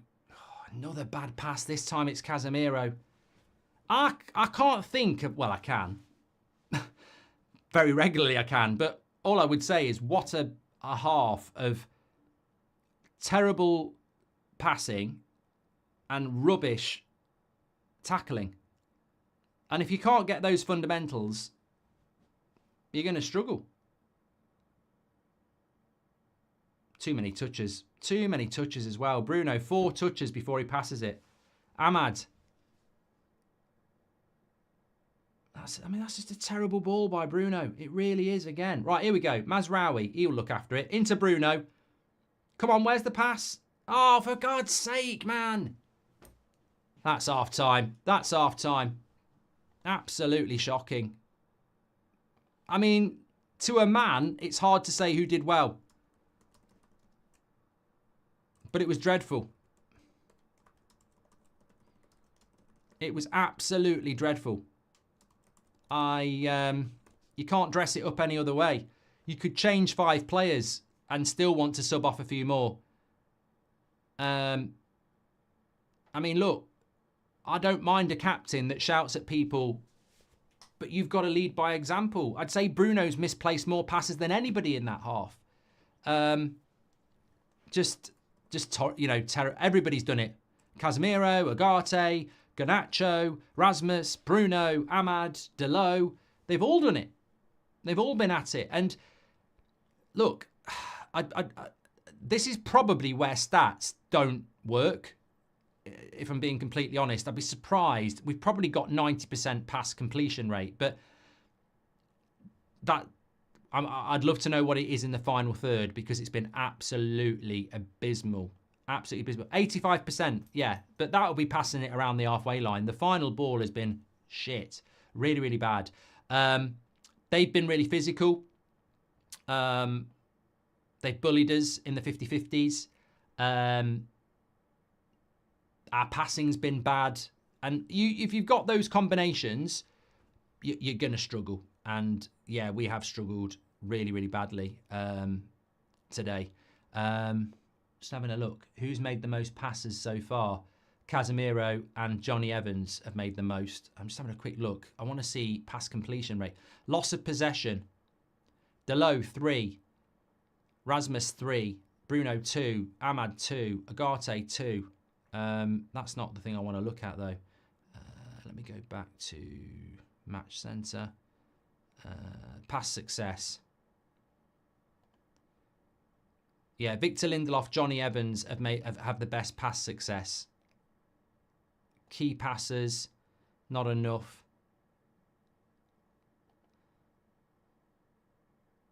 Yeah, it's just not good enough for Man United in that half. And I can't individualise it. I think it's been bad from Bruno, it's been bad from Garnacho, it's been bad from Ahmad, it's been bad from Rasmus, it's been bad from Casemiro, it's been bad from Delo. It's amazing. I mean, look, people say Amorim will look at that game and he'll be crying. In some ways, I don't think he will. Because look at it this way. He might be looking at it going, what have I done? They are shit. What have I done? But then he might be looking at it and going, they are so bad. This job is so easy. I can get them playing a little bit better and it will look amazing because they're absolutely shit. So I think he'll look at it and go, I can easily get them playing a little bit better and then I'm going to look like I'm amazing. He'd probably be more concerned if they beat Leicester, Chelsea, this lot, scoring loads of goals. Hookham says, PAOK's weekly wage bill is 418k. What the hell are our players doing? This match shouldn't even be close. Yeah, they've been beaten by... who did they get beat? Steaua Bucharest beat them. Galatasaray beat them. Yeah, it's just not good enough. But again, it's taking care of the ball and it's winning your tackles. They're fundamentals in a game of football. How many misplaced passes in the final third? How many missed 50-50s have we had as well? Only one player here under Ollie. Crap recruitment, says Pablo. Amorim's system involves intensity. Will be interesting to see who he picks for his 11 as minority of the team play with the least intensity, says Son. Hate to be the prophet of doom, but we aren't qualifying if we keep up these performances. Amorim has one hell of a job on his hands. And the Europa League is absolutely massive for Manchester United because if you win it, you get in the Champions League, which I think will be easier to do than getting in the top 5.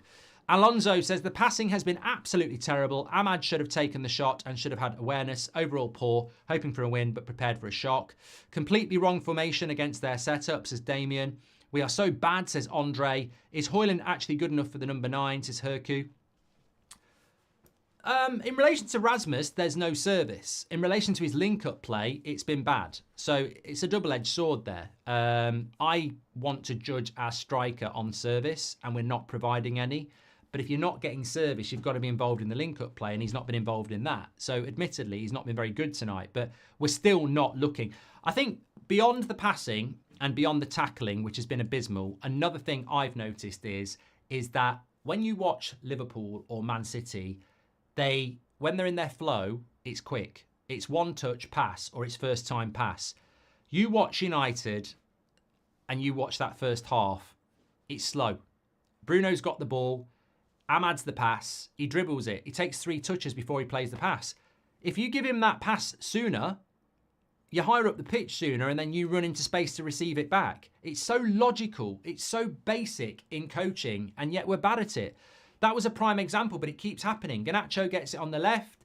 He runs inside. He takes 3 or 4 touches and then he passes it. When actually, get the ball out you quick. Get the ball out your feet. Keep the tempo going. Because when a player takes extra touches, it slows down the momentum. People will be making runs. They'll have to check their run. The player with the ball is going to be slower than he is without the ball. One of the key principles I was taught when I was younger is that when you haven't got the ball, if you move the ball quick, you move quick. And that sounds really obvious, but when you think about it, if I pass the ball to Ahmad and then I can sprint quicker without the ball than I can with it. So if I knock the ball to Ahmad and I sprint and then Ahmad knocks it back to me and then he moves, we're moving collectively quicker as a team. So the quicker you move the ball, the quicker you can move without the ball. What we do is we get the ball and we're like, it's coming to you in a minute, Ahmad. It's coming to you in a minute. He's like, am I getting it? I'm getting it now. I've got it now. I've got it now. I've got it now. Oh, I've got it now. You have it back. Chuckle vision. To me, to you, it's slow. You know why it's slow? Because we haven't got a bloody clue what we're doing because we're not used to passing. So we look terrible at passing the ball because we're so bad at it. What we really want to do is, I've got the ball, hot potato, diagonal. That's what we want to do. And that's why in that half, we reverted back to that. I mean, if I see a diagonal from Onana again for the rest of my life, it'll be too soon. If I live to 100, it'll be too soon. Well, that's what we want to do. And there was a time in the second half as well. We keep hold of the ball. We play a couple of simple passes from right to left. Goes to Garnacho, goes to Delo, and you're crying at the screen. Just keep moving the ball. He sees someone make a Hollywood run. Oh, that'll do for me. Misplaced pass, it's gone. We're just so impatient. And he's got a lot of work to do, Amarim. He really has. Rohan says, Mark, and the fullbacks don't overlap enough for me at home as well. There was a time where Garnacho had it and he plays it to Dalot. And we'll never know if it's a good pass or a bad pass because Dalot is knackered. He can't do it anyway. He's never going to get there. I think it would help us a lot if we had fullbacks who actually overlapped. But we're not going to be playing like this anymore, which is good. I agree that there isn't enough service for Rasmus, but Garnacho had a good cross into the 6-yard box and Rasmus was nowhere to be seen, says James. The striker is never in the right place, says Kader. And Mark, shouldn't Ahmad start more regularly? And Will says, with current fixture congestion issues, will Amram be able to implement his style? Or are we stuck with this for the rest of the season? I think it's going to be a bumpy ride. Will. I think it will be a bumpy ride. Why do we always look like we're freestyling? No patterns of play, everyone just pointing around. Well, that's a great comment, Vincent. It's a great comment because we are freestyling. That's exactly what we're doing. It's freestyle football. They don't know what they're doing. So you're absolutely correct with that. We don't have patterns of play, and it shows. Man United Edits, thank you very much for your follow on TikTok. Appreciate that. Bro, is it tough supporting United these days, says Stefan? Wow, you just stick with your team, don't you? But hopefully things can get better. Constantine says, Mark, you are no better than the English media, constantly praising English teams. Always Man United playing bad, not PAOK playing well. But it is the United stand, mate. What do you want me to do? Same story as Greece beating you guys in the Nations League. Learn to give credit to other teams. Mate, it's the United stand. I'm not going to spend 5 minutes talking about PAOK. Or PAOK, or whatever you want to be called. It's the United stand. We're talking about United. I'm not going to spend 5 minutes talking about them. What I will say is they're well organised and they're ridiculously hard-working. And that is something that United struggle with. We always struggle against well-organised defensive teams. The team is a disgrace and a stain to the badge, says Rob. This is a Xerxes-type game, says Alif. Is it? Who told you that? I mean, I hope it is, but everyone keeps saying Xerxes shit. Radio Norwich, not the same without you, says Sanj. Thank you for all the exciting content. Please do more driving with, says Sanj. And many players are overhyped to convince the fans we have good enough players, says Mustafa. Love from Australia, says Riley. Some idiots on Instagram are calling for Hoyland out. But this is what I mean about Player FC. So because some people can't look at a game properly, they have to blame it on a player they don't like. So some people will blame it on Garnacho. Some people will blame it on Bruno. Some people will blame it on Rasmus. But as I said to you, Ahmad's not playing that well. Garnacho's not playing that well. Rasmus isn't playing that well. Bruno isn't playing that well. Dalot isn't playing that well.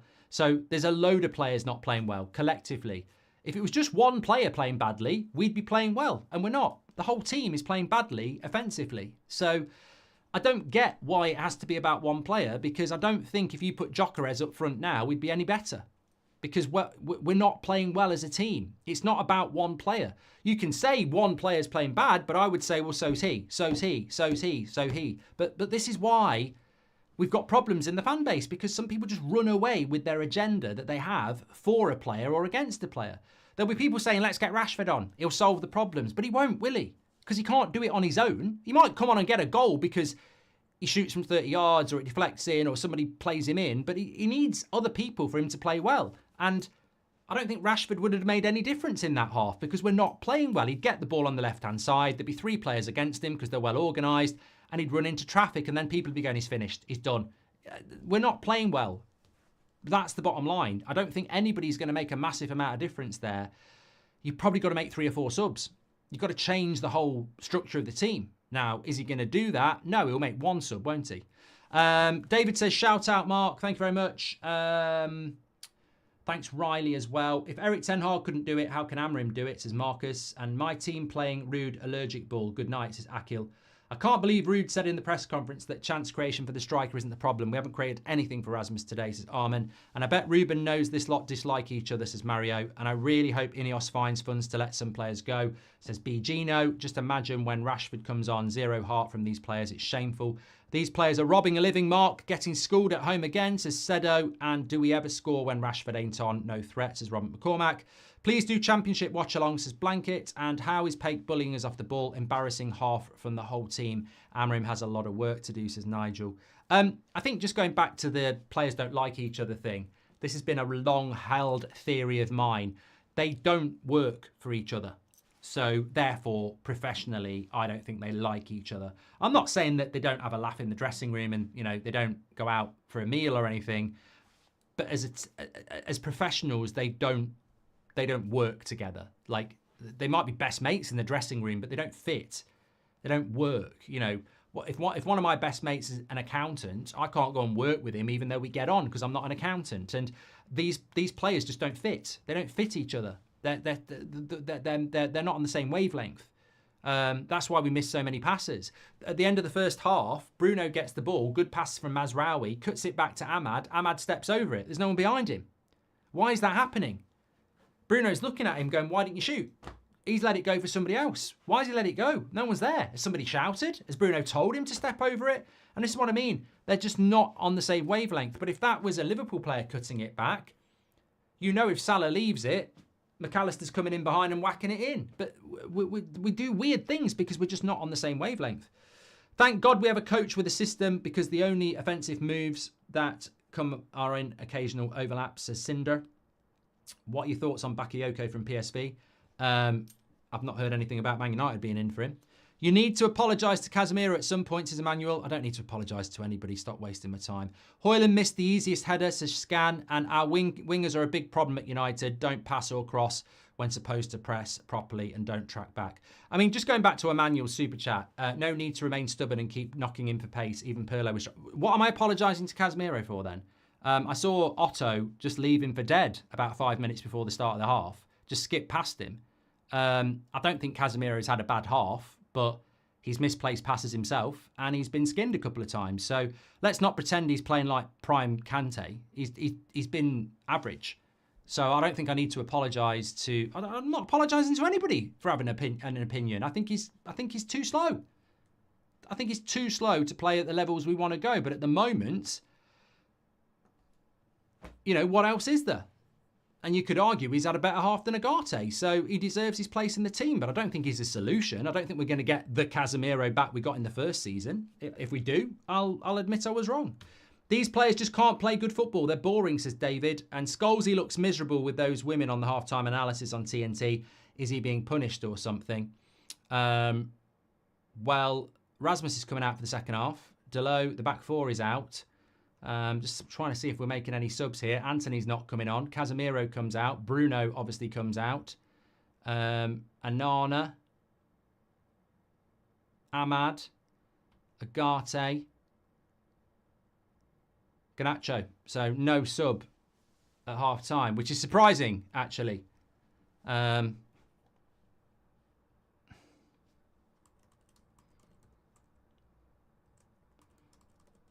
Because he should be looking to make some subs based on that half.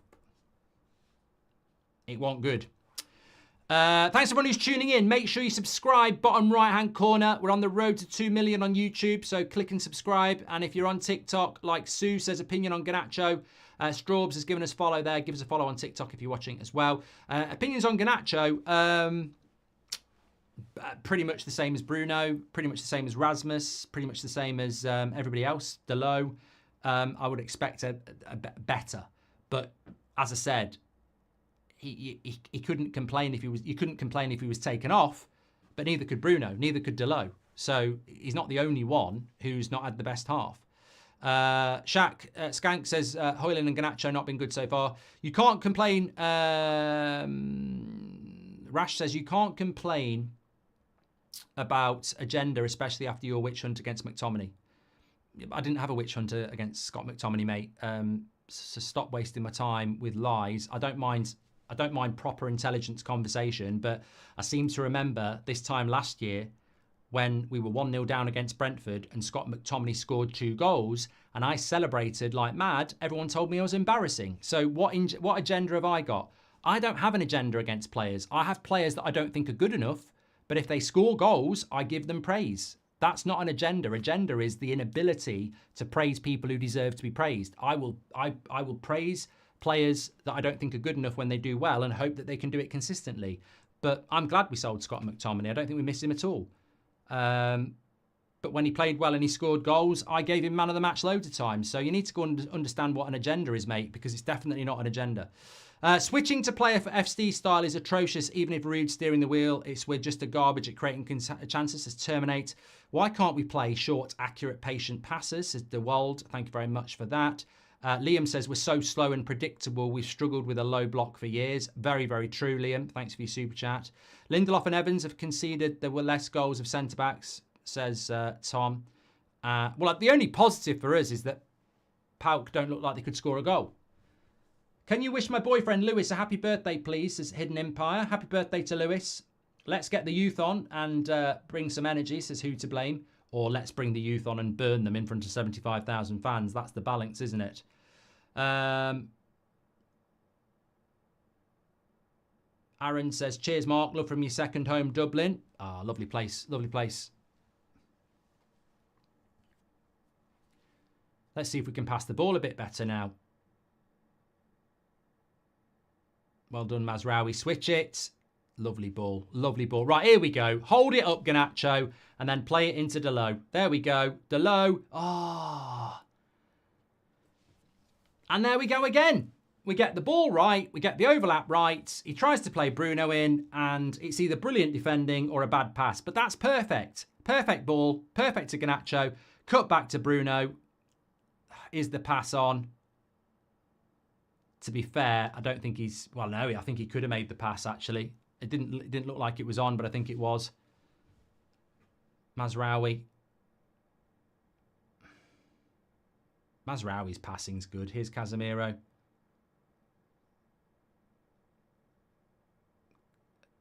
Delo into Garnacho. Give it him back.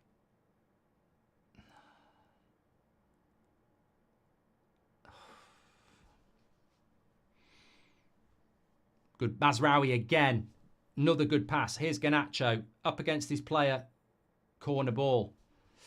Mark, if the camera is off, would you speak to people the same way? Says Oliver Milton. What are you talking about? I don't know what you're talking about. Jog on, mate. You're boring. And it's not my birthday, but cheers, says Louis. We're here talking about football, mate. If you're trying to say, would you say it to my face? We're having a conversation about football, and Rash is being ridiculous like he always is. Ahmad, edge of the box. Blocked. We're so boring, says Michelle. Thank you very much for your chat there.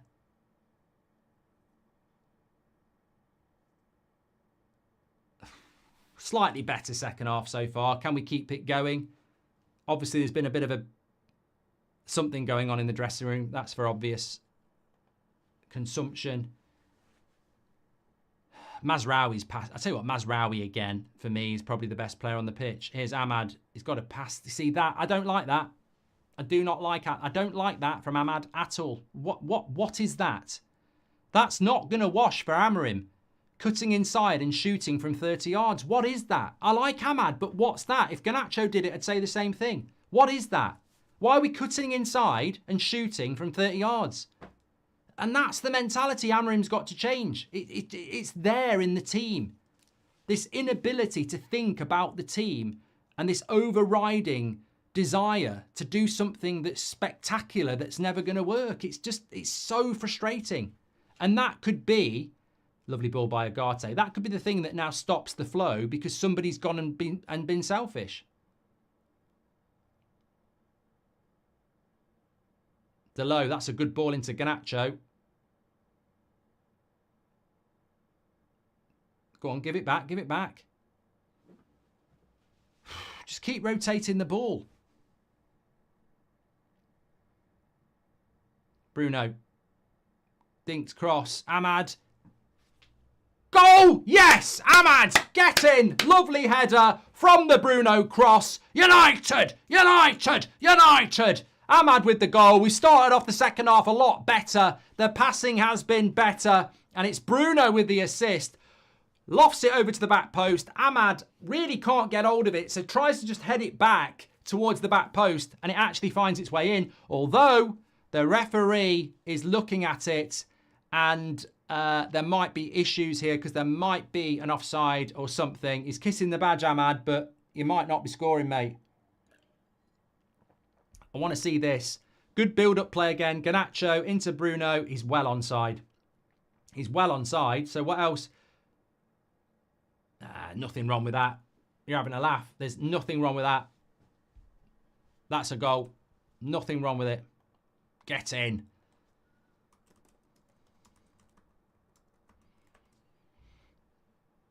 I mean, I don't think he's trying to score it, but it's a very clever thing to do. When you're in that position as a player, head it back towards the goal because an attacker might get on it or it might go in. Lovely goal. And that just takes the pressure off a little bit now, doesn't it? Adarsh says, my bad mark. My little bro sent the last super chat with my phone. He's a prat, says Adarsh. Paul Hoyland has to create himself a chance, says Michelle. People are being weird tonight. Weird super chats. Great show as always, says Shahin. Thank you very much. This might be the low point. Never been as dead as this. Well, Sean, that was obviously before the super chat. Thank you very much for that.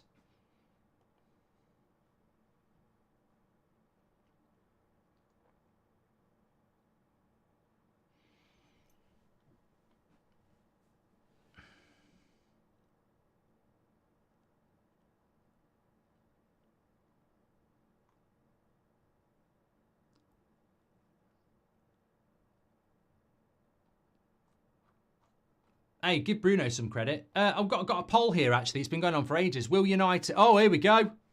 Fucking hell. I was just about to say, PAOK don't look like they'll score. Zivkovic straight away has a chance in behind. Delo losing his runner. And, yeah, he's not going to score from there, to be fair, but it's still a shot. We had a poll from Goldio. Will United win the title in the next 5 years? Yes, 44%. No, 56%. There's a lot of optimistic people out there. Fair play. Well done.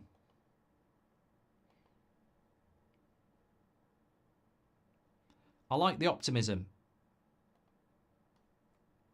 Make sure you subscribe, by the way. Bottom right-hand corner on the road to 1 million. I know Ahmad's probably going to get man of the match because people have been trying to free him for ages and he's actually scored a goal. So there'll be a lot of quite right justification there. But I actually think Mazraoui has been... You know, when I look at that first 5 minutes, every pass was on point with the right pace, the right accuracy. I just think he's such a consistent player.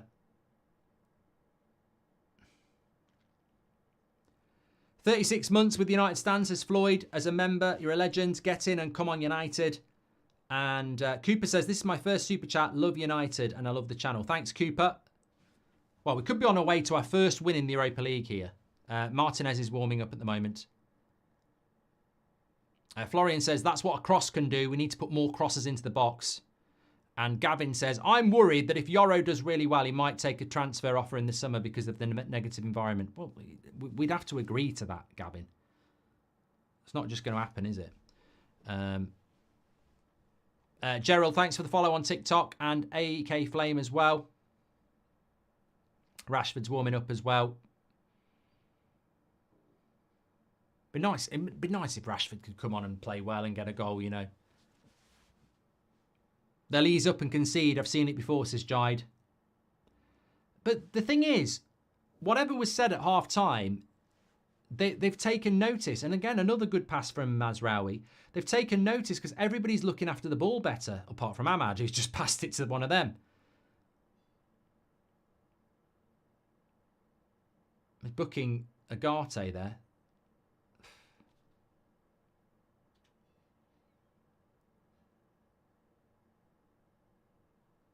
I don't know whether that's a yellow card. It's very soft. Ahmad redeems himself that night in Belfast, says Dimitri. I'll become a United Stand member when we win the Premier League EPL, says Red Devil.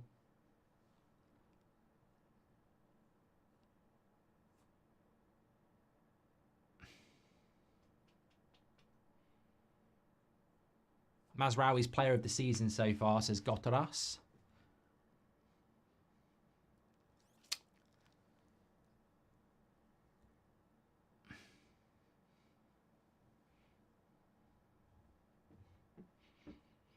I don't know how that's a yellow. Alt 3. Absolutely don't know. But free kick for PAOK. It's a long way out. I mean, it's sort of Beckham against Greece. That is almost perfect where Beckham scored for England against Greece at this ground, at this end. But that is not how he hit it. Absolute shite. Thank God. Another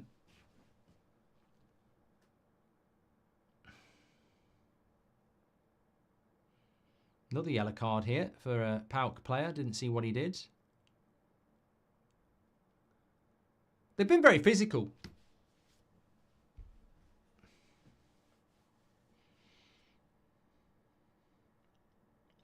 Ahmad looks, we've been needing, what are your thoughts on him so far in the match, as Vincent? Look, I think Ahmad's our best right winger. I think he should be playing right wing for Manchester United consistently. He has misplaced passes as much as anybody else, but I will counter that with he doesn't start enough games on the right-hand side. He's our best right winger. And good ball again by Casemiro. Right, Bruno. Use Mazraoui. Where's he going? Delo.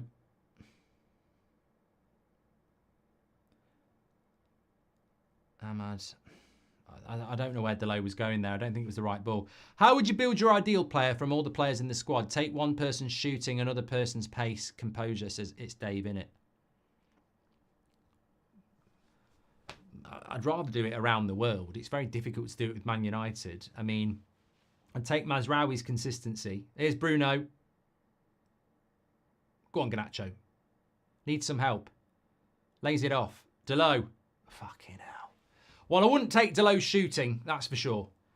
Garnacho lays it off on the edge of the box. Well over the bar. Yeah, I'd take Mazraoui's consistency. Whose finishing would you take? Like, who's the best finisher at Man United? It's hard to say, isn't it? I mean, Rasmus is very consistent when he gets a chance, but, I mean, you can hardly say he's prolific. I think it's very hard to build the complete United player at the moment from everybody because we're struggling, aren't we?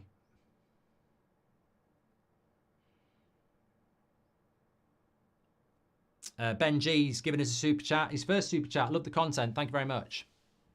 Jason Booth, that is our Christmas jumper behind me. Out now. Get it worldwide while you can. United Stand Shopify is the place to go. That's a lovely ball by Bruno. Go on, Ahmad. Get your second. Good save by the keeper. That's better. See what happens when you move the ball quickly. That's what I mean about moving it quickly. Straight away, Bruno. First time ball. They're stretched.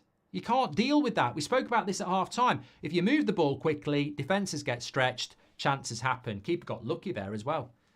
But another corner. Would you start Ahmad, says Vincent?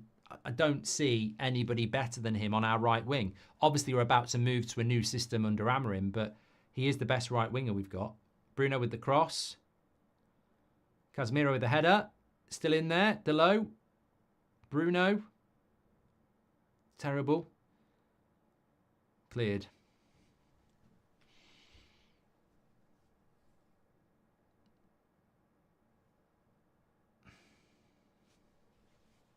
Good ball by Garnacho. Bruno. Rasmus can't get hold of that. Great show, Mark. I hope Amorim will make us great again. Here we go. Garnacho. Where's he going? Needs some help.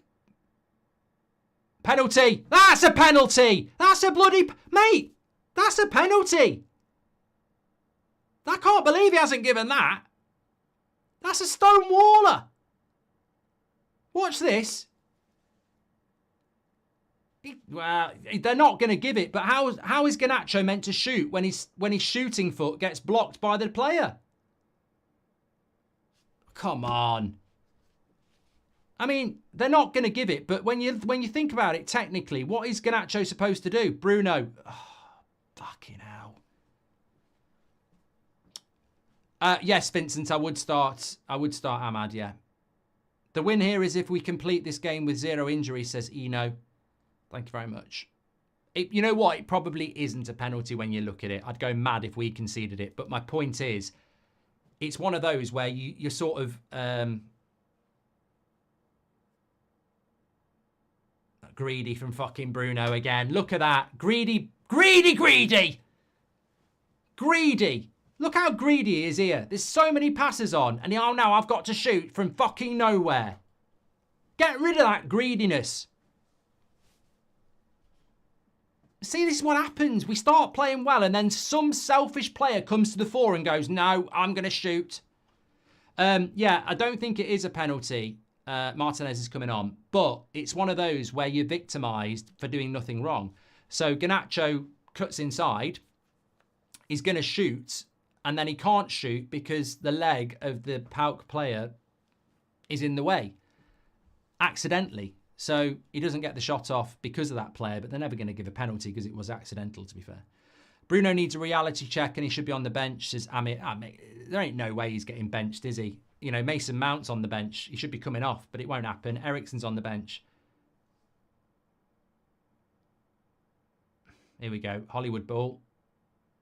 Crap. Fucking hell. I'm getting tired of this. I'm getting tired of it. I know he created the goal, but bloody hell. Amorim's got to really get to grips with him. He can't just live off a cross.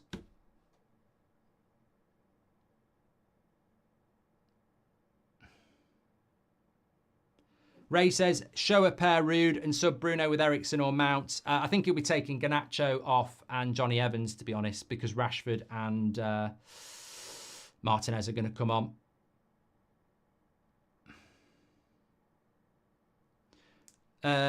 Off topic, but it's nice to see all the Ineos squad attend every game. Glazers haven't been once in 18 years, says Daniel. And Eriksen is coming on, but it won't be for Bruno. If he takes Bruno off here, I'll applaud it. But I bet it's Casemiro or Agate.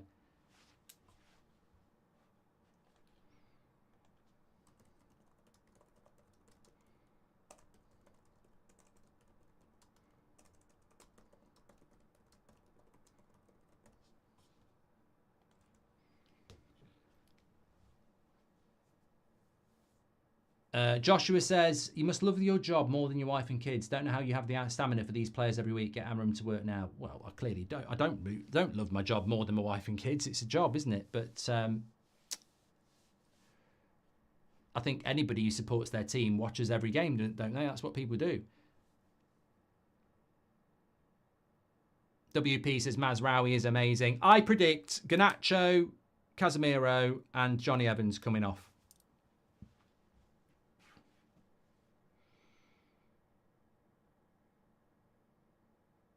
But I personally think you could argue that Rasmus has had an hour. It's not his night. Bruno's been, apart from the goal. Here we go. Oh, how's he missed that?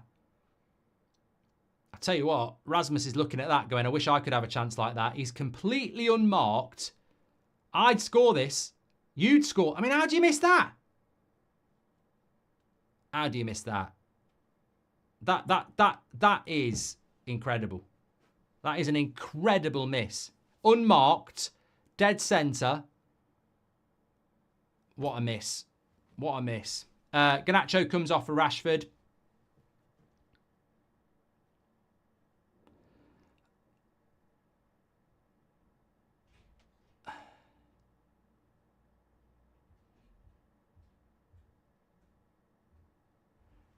Daniel says, if Amorim comes in and starts Bruno, Rashford, etc., it's going to get very... I always took Agate off for Eriksen. Very old quickly. Has to give other players a run in the team who deserve it, says Daniel. Agate's on a yellow, so it should be him, says Philippe. Well, you got that right. Well done. And I hope with this new manager we get a left-back, says Jason. Doesn't necessarily play left-backs. Delo come off as well, so I got two of those wrong. Rashford for Garnacho I predicted, but he's took Agate off for Eriksen, and he's took off Delo for Martinez. Rashford should get a chair and sit in some corner. What's the point of him even playing, says Ankit. What change of play style formation are you expecting once Amorim is acting manager, says Philo. Oh, 3-4-3. Go on, Ahmad. There we go. I think there'll be chances here. I think there will. I think half an hour to go. I think there's going to be chances. It'd be nice, as I say, it'd be nice if Rashford could get a goal. Rasmus, get some confidence up. We need to beat. Based on tonight, I'm a bit worried about Leicester, actually. We've got to win that game. I mean, what are we in the league? Let's have a look. Man United at the moment in the league are 13th. And if Leicester beat us, they go above us. I mean, they're not. I'm not talking about that. I'm not. We're not having that. Forever MUFC says, "Hi Mark, off topic, but are you done doing the football fill-in? Missing you beating Ben in the quizzes." Well, I can't do it every week now, so he's always going to beat me in the quiz, isn't he? Because he does the quiz every week. I haven't been on as much as I would have liked this year, and mainly that's just because it's been so busy on the United stand, especially on a Monday morning. I can't be off doing a show for somebody else that I like doing, but it completely and utterly collides with an important show that I need to be doing on the United stand. So, yeah. And then I've got my own podcast I do at midday from the Goldbridge Arms. So it's just, if it was on a Tuesday, I'd be on it every week, but it's on a Monday. So that's the problem, really. In fact, they asked me to go on the Christmas show this week, but again, it clashes with something I've got to do for the United stand. So yeah, it's just clash. And last year when I was doing it and the Talk Sport show, I just was getting burnt out, really. So you've got to look after yourself, haven't you? What advent calendar are you getting, says Kazim? There's two I'd like. Yankee Candle, where you get a little candle every day. I like candles. Or there is a wine one I quite like as well. I'm not interested in celebrations and stuff. I'll just get myself a tub of them. 55% possession for Man United. Is that good enough, really?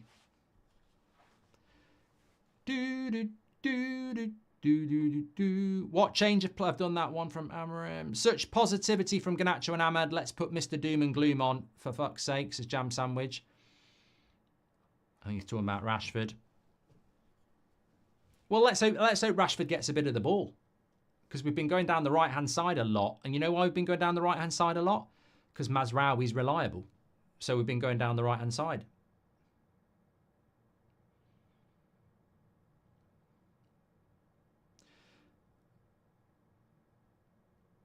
Good tackle, Lindelof.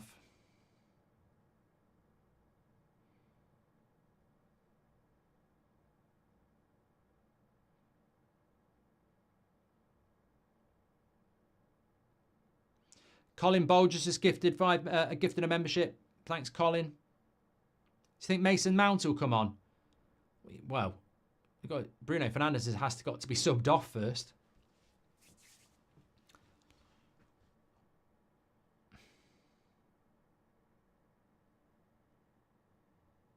(1-0) Isaac to Manchester United. Ahmad with the goal. Man United amazingly still. I mean, what a miss that was. I don't know how United aren't marking him, but I've never seen a team like that. What are we even doing there? Why is he unmarked? But this would be Man United's first win in the Europa League group stage in Game 4. Incredible, really. We've not lost, 3 draws, but... Come on, Ahmad. Oh, another bad pass, you see. Mazraoui's there with the tackle.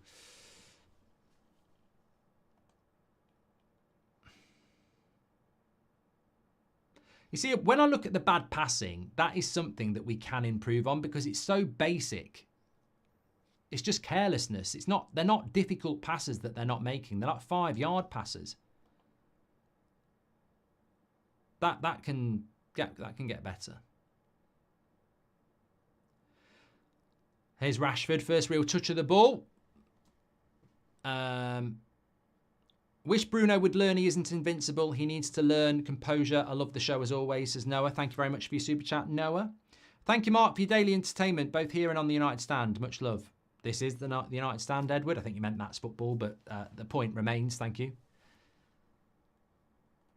Thanks for the follow, Zarian on TikTok and Masso as well.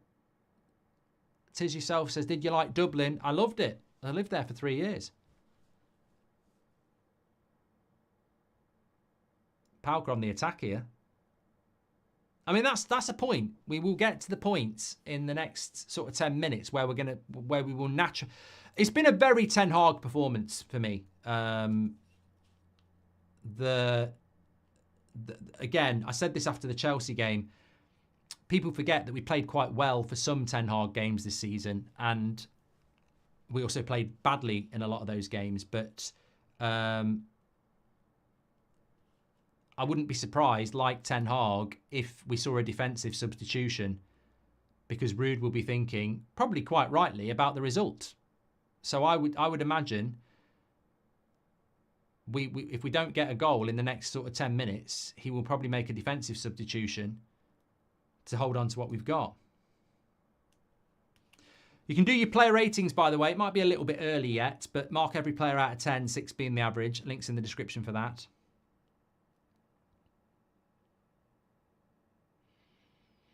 If we get the second, it's over. Lindelof hasn't been bad this game, says the Duke. And what do you think about Casemiro under Amorim? By the way, thanks for what you do, says the Duke. Look, Casemiro's never going to get his pace back, so he's never going to be the player we bought. But in Amorim's system, he'd have players. I mean, look at how much space there is there. He's going to have players playing closer to him. I mean, you're not going to be able to play Eriksen and Casemiro in an Amorim system, I don't think, because he wants mobility. But I think you can play Mainu and Casemiro. You can play Agate and Casemiro. I think he will try and go with Agate and Mainu, but I don't know. I genuinely don't know what he's going to do until he comes in. As I say, the wide players are wingers in his Sporting team. Has he got the wingers to do that here? And what does that mean for Delo and Mazraoui? Alfie, welcome to the Members Club. You're a legend, mate. And it looks like they're playing at home, says Lokash, in relation to PAOK. Still insane to me. Sky and others still talk about bad players at our club and name Mazraoui. Agenda crap, says Prime. Can't even mark properly, says William. This team worries me. We really do. If it's that half a decent striker, it's 1-1. Yeah, you're right. Make a great point, William. If PAOK knew how to score, it would be 1-1 because they've missed the best chance of the game. Ahmad's goal was harder than that chance.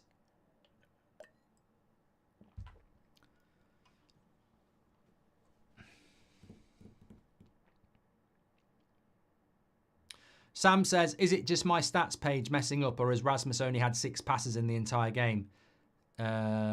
Touches the ball aren't any better, says Sam. Mate, that's not unusual for a striker that's not in the game. I remember they've said it about Haaland before, that he's played for Man City and had 3 touches, so it's not unusual. I'd take Rasmus off and bring Xerxes on. I just think there's a game against Leicester on Sunday, and he's just not been at the races tonight. Definitely a 5 for me. Hi, Mark. How ruthless... Oh, Johnny, somebody's not happy with as if Martinez. Oh, yeah. How ruthless do you think Amorim will be if he can be all under Ineos? Would love to see it happen with these players. Look, this team needs ruthlessness. I mean, whether we're going to see it or not, I don't know. And look, I hate to say it, but how can you be ruthless when there's a player on that pitch yet again? I know he got the assist, but some of his passing has been absolutely abysmal. And again, he'll play 90 minutes. That is the wrong message to send out, that there is a player in this team who never gets subbed. And there is a player on the bench who needs minutes, Mason Mount. So, you know, you need to give Mason Mount minutes, and the person in his position's not playing well. So you should sub him. Daniel wants to talk about the Gary Cottrell situation. I think we've spoken about it enough, mate, but what a prat. Rashford never tracks back, says Ayush. Rahesh, welcome. Thank you very much for your super chat. Matthew says, in a 3-4-3, do you think it will be 3 centre-backs or 1 centre-back and 2 full-backs? I think it could be 2 centre-backs and 1 full-back. You could play Mazraoui, Yoro and Martinez.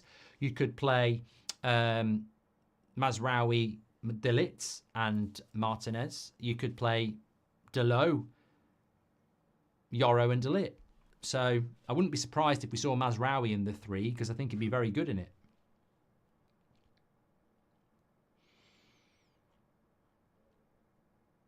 Well done, Ahmad. Got to be a bit careful here. 75 minutes. The substitutions have done nothing for the game. I'm not saying as individuals they've done nothing, but I actually think we've lost momentum. Again, another Ten Hag trait. Substitutions and the game gets worse. How often did that happen with Ten Hag, actually? The subs would make the game worse. What was that game against Villa where we were 2-0 up and he made the subs and we drew 2-2? We were brilliant and then the subs came on. Right, here we go. Ericsson. Another foul.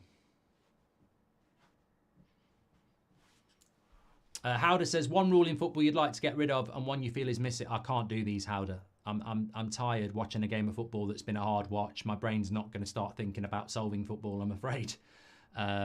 So, yeah, Howder says, one rule in football you would like to get rid of and one you feel is missing to make the sport better. So if anyone can help me out with that, I'll read some of them out in the chat. I've been talking for 2 hours, mate, and it's not been the best game in the world. So, well done by Ahmad. Wow. Wow. Wow. You know what I was going to say? I was going to say you've got to pass. I was actually going to say you've got to pass, but then he goes and does the thing that will probably make him shoot every time from now on and we won't get the pass. It's amazing. It's absolutely amazing. It is absolute class.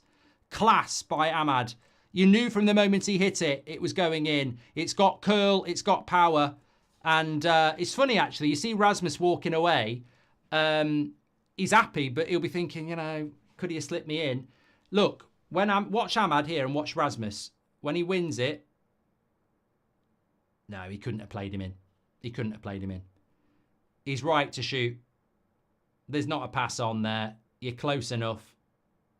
Look at it. Does it get a deflection? I don't know whether it gets a deflection on it. It takes an amazing amount of curl on it. It's absolutely fantastic. Well, 2 goals for Ahmad. Start him on the right wing. Start him every week. You've all been saying it. And that just puts the game to bed as well, doesn't it? We can rest easy now in the last 10 minutes. And I think we know who our man of the match is going to be as well. But get your votes in. Applaud that. That's everything United need to be, says Joey. Keel says he wants Anthony to come on. Kazim, thanks for your super chat as well. Appreciate that. We're back. We're not. No, I'm taking a piss. 12 minutes to go. We're 2-0 up. And look, the most important thing is that we win this game. I predicted 4-1. I think if we played well in the first half, we probably should have been looking to do that. The fact that we're 2-0 up and we were dreadful in the first half is just shows you what could have been. But most important thing is there's a lot of work to do and we get 3 points. Ahmad for the win, says Vincent. Mark, Brick says, Mark, when are you going to admit Rasmus is not good enough? Or are you not because you landed him an interview with him? Yeah, you say Neville does the same. God, I tell you what, I will answer it, but you're not really welcome, mate, because it's just not that type of a community. There are certain channels you can go onto and get your cock out and wank off to shit like that. Toxicity. Why would I sit here and start slagging off Rasmus or Garnacho or Agate or Xerxes? What purpose does it serve me or United to sit here and go, Rasmus is a load of shit. What a waste of fucking time. Let's get rid of him. What purpose does that serve? I don't get it. And I certainly don't think it. I don't get that mentality. I just don't. But it's a growing breed in our fan base, and maybe it's a growing breed in other fan bases, but people just want to see the world burn. People just want to slag players off. I just don't get it. We're winning 2-0. Ahmad's had a really good game. Let's start slagging a player off. Yeah, I love that mentality. Ahmad's just scored a really good goal. We're 2-0 up. Now let's start slagging someone else off. Weird world. A weird world. Do you think we shall play more with the centre-backs that have conceded less goals? Don't know what that means, Tom. I think you mean Lindelof and Evans haven't conceded that many goals, so should we play with them? Can we look at the games they've played? Give me curl, give me power. Ahmad a starter, says Mario Franco. Mason Mount is coming on. Will he come on for Bruno with 10 minutes to go? Will he stay fit with 10 minutes to go? Oh, come on for Ahmad. The difference between these performances, Centre and Sporting on Tuesday, is frightening. I hope Amrim gets the time. Credit due to Ahmad should be starting, says Daniel. And it feels like Man United forgot about Ahmad for so long, says Villo. Oh my God. I tell you what, you can do a super chat, mate. I'm not even going to read it. You've just been blocked. I don't care. I don't know whether, I don't even care if people disagree with it. I'm just not reading out toxicity just because you've done a super chat. You just get blocked. It's not a free for all. It's not how it works. Go to the channel where they want to do that, if they exist, because it's not going to be this one. It's not happening. Not winning 2-0, talking about Ahmad playing really well, and then let's be toxic about a different player. It's not going to happen. Not going to do it. Where would you start to clean if you are Ruben? What would be the first act, says Remzo? I don't know, but I'm very excited to see. As I said countless times, Mount's come on for Ahmad, by the way. As I've said countless times, his wingers, his wing-backs, or whatever you want to call him, are wingers. So will he use wing-backs in that position because it's the Premier League, or will he use wingers? I think that's going to be very interesting.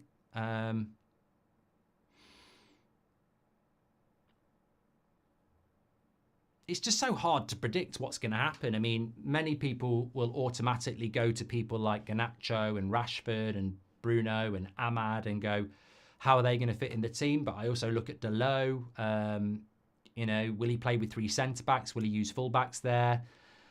What will his pivot be? Will he go with Casemiro? Will he go for Mainu and Agate?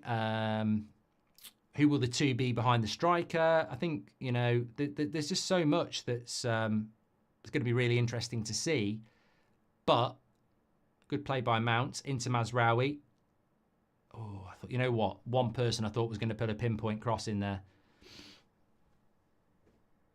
Rashford's not been in the game. Come on, Rashi. Have a shot. No. He actually tried a cross.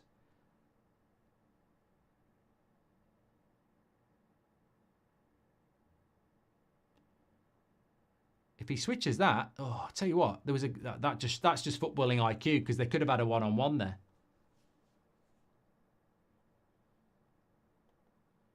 Bruno was meant to be subbed before Ahmad went down, says Louise. And John Pryor says, Mark, would this work? Goalkeeper Inanna, Mazraoui centre-back with De Ligt and Martinez, Delo right wing back, Mainu and Agate, Garnacho left wing back, Ahmad, Rashford and Højlund.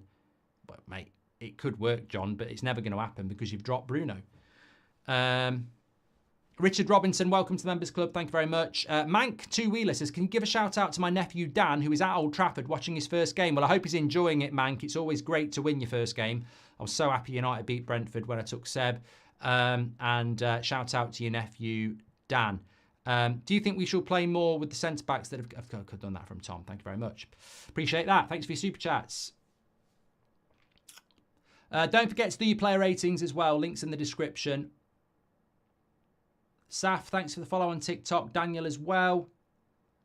Where do you reckon Man United will finish in the Premier League, says Alex? Well, the fact that we're 13th in the league and we don't know what's going to happen with the new manager, I think I can... I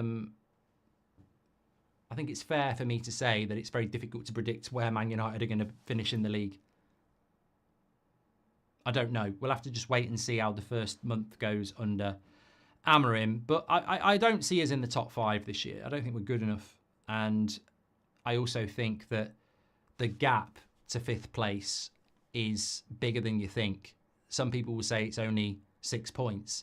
But 6 points is a big gap in the Premier League when there's so many teams that are capable of beating each other. It's hard to go and win 4 or 5 games in a row. Shoretire is on for PAOK, by the way.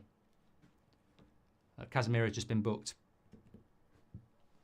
Ahmad inside behind a striker would be exciting, says Steve. Yeah, I think that's the position I would play him in. But Gizmo says, a United win, Mark, and Trump in for president. It's been a good week. And Tyler says, does Ahmad start over Garnacho for you next game? They don't play in the same position, mate. Ahmad plays on the right wing, and then you you go Garnacho or Rashford. This is what everybody thinks should happen. It's not about Ahmad's not in the conversation with Garnacho or Rashford. Ahmad starts on the right if he's fit, and then you pick Garnacho or Rashford on the left. It's that simple. And then if whoever starts doesn't play well, you bring the other one on. We've all been on about this for ages. It's just so logical. Ahmad on the right against Leicester. Rashford starts, Garnacho on the bench. Garnacho starts, Rashford on the bench. I changed my mind. Ahmad gets man of the match, says Paulson, for the work effort, for not giving up. Love it. I think for me, my two best players are easily Ahmad and Mazraoui. And it's no coincidence they're playing down the same side. I think Dalot's been disappointing. I think Rasmus has been disappointing. Bruno's been very disappointing.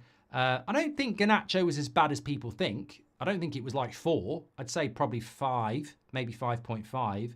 But, I mean, look, to be fair, down the left-hand side, I don't think Rashford's touched the ball more than twice, has he? And Rashford's been on for 25 minutes. So we've definitely gone down the right-hand side a lot. And I haven't got a problem with that. We don't normally go down the right. But Mazraoui's been so good in the passing. And Ahmad's scored 2 goals. So do you think we can win the Europa and finish top 4, says David? No.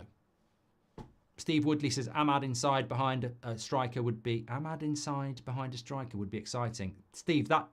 I know what you're saying, but read that back. Ahmad inside behind a striker would be exciting. Does not sound like football. I know what you mean, though. I know what you mean. Right, Rasmus is in here. Is he onside? And he's missed. I think it's a good tackle. He was offside. I got the feeling he was offside there. Rashford too slow with the pass.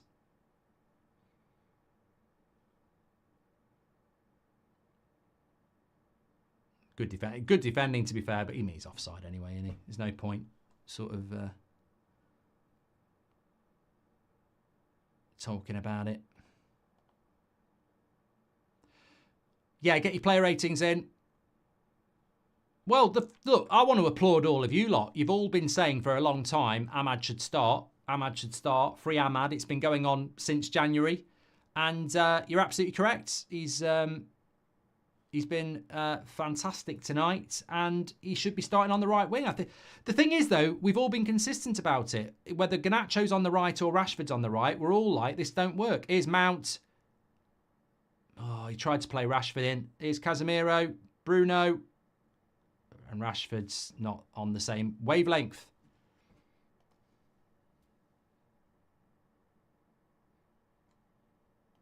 Unfortunately.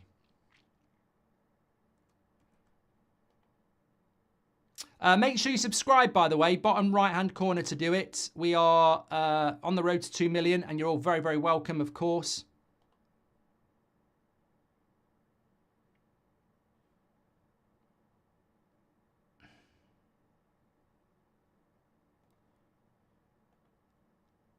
Well, for me, Ahmad and Mazraoui are the 2 best. 3rd best might shock you. I'll tell you on the player. I won't do it here because I'll do it on the match reaction. But I think my 3rd best player will probably shock you. I don't think you'll guess it. What's he booking Rasmus for here? How are you getting booked for that? That's ridiculous. That is absolutely ridiculous. That. Absolutely ridiculous. Going for a 50-50 and catching the player in a way that isn't even a foul. Ahmad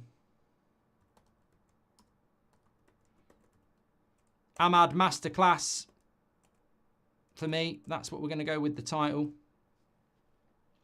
United getting their first win in the Europa League. At times, it didn't look like it was going to happen.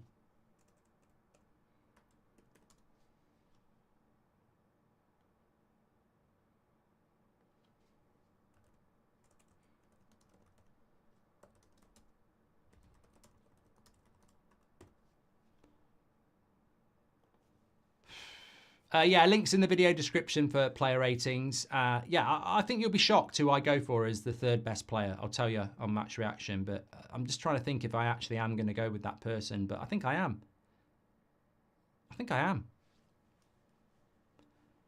And also, it might shock you. I think the worst player on the pitch is. I know he got an assist, but I've nearly told you now.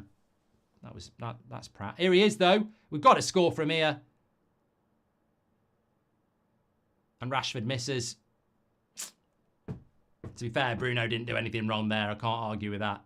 That was good play by Bruno. Xerxes, a lovely ball by Xerxes, actually. Bruno, unlucky from. Well, I don't. What's Rashford supposed to do there? People will say score, but there's a goalkeeper there. There's a defender there. It's not actually a bad effort, and I don't think he can cut it back. I don't think there's a cut back there. Some people have guessed who my third best player on the pitch is, actually, but I'm not going to tell you yet.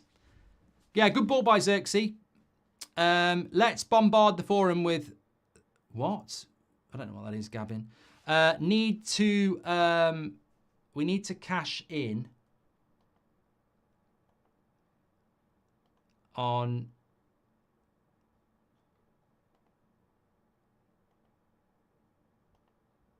Bruno and Rashford while we can, says Azor.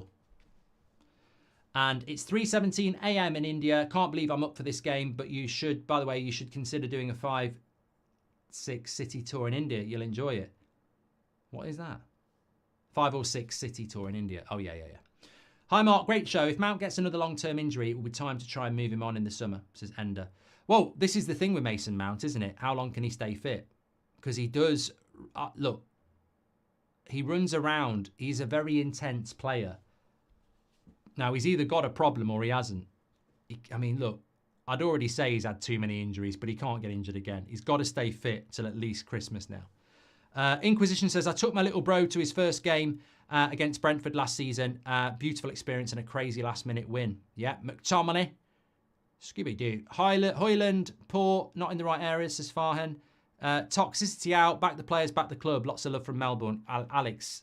And it's almost like it's a niche thing to say, backing your players. We're winning 2-0. We're winning 2-0. And I'll tell you what, show Retire there.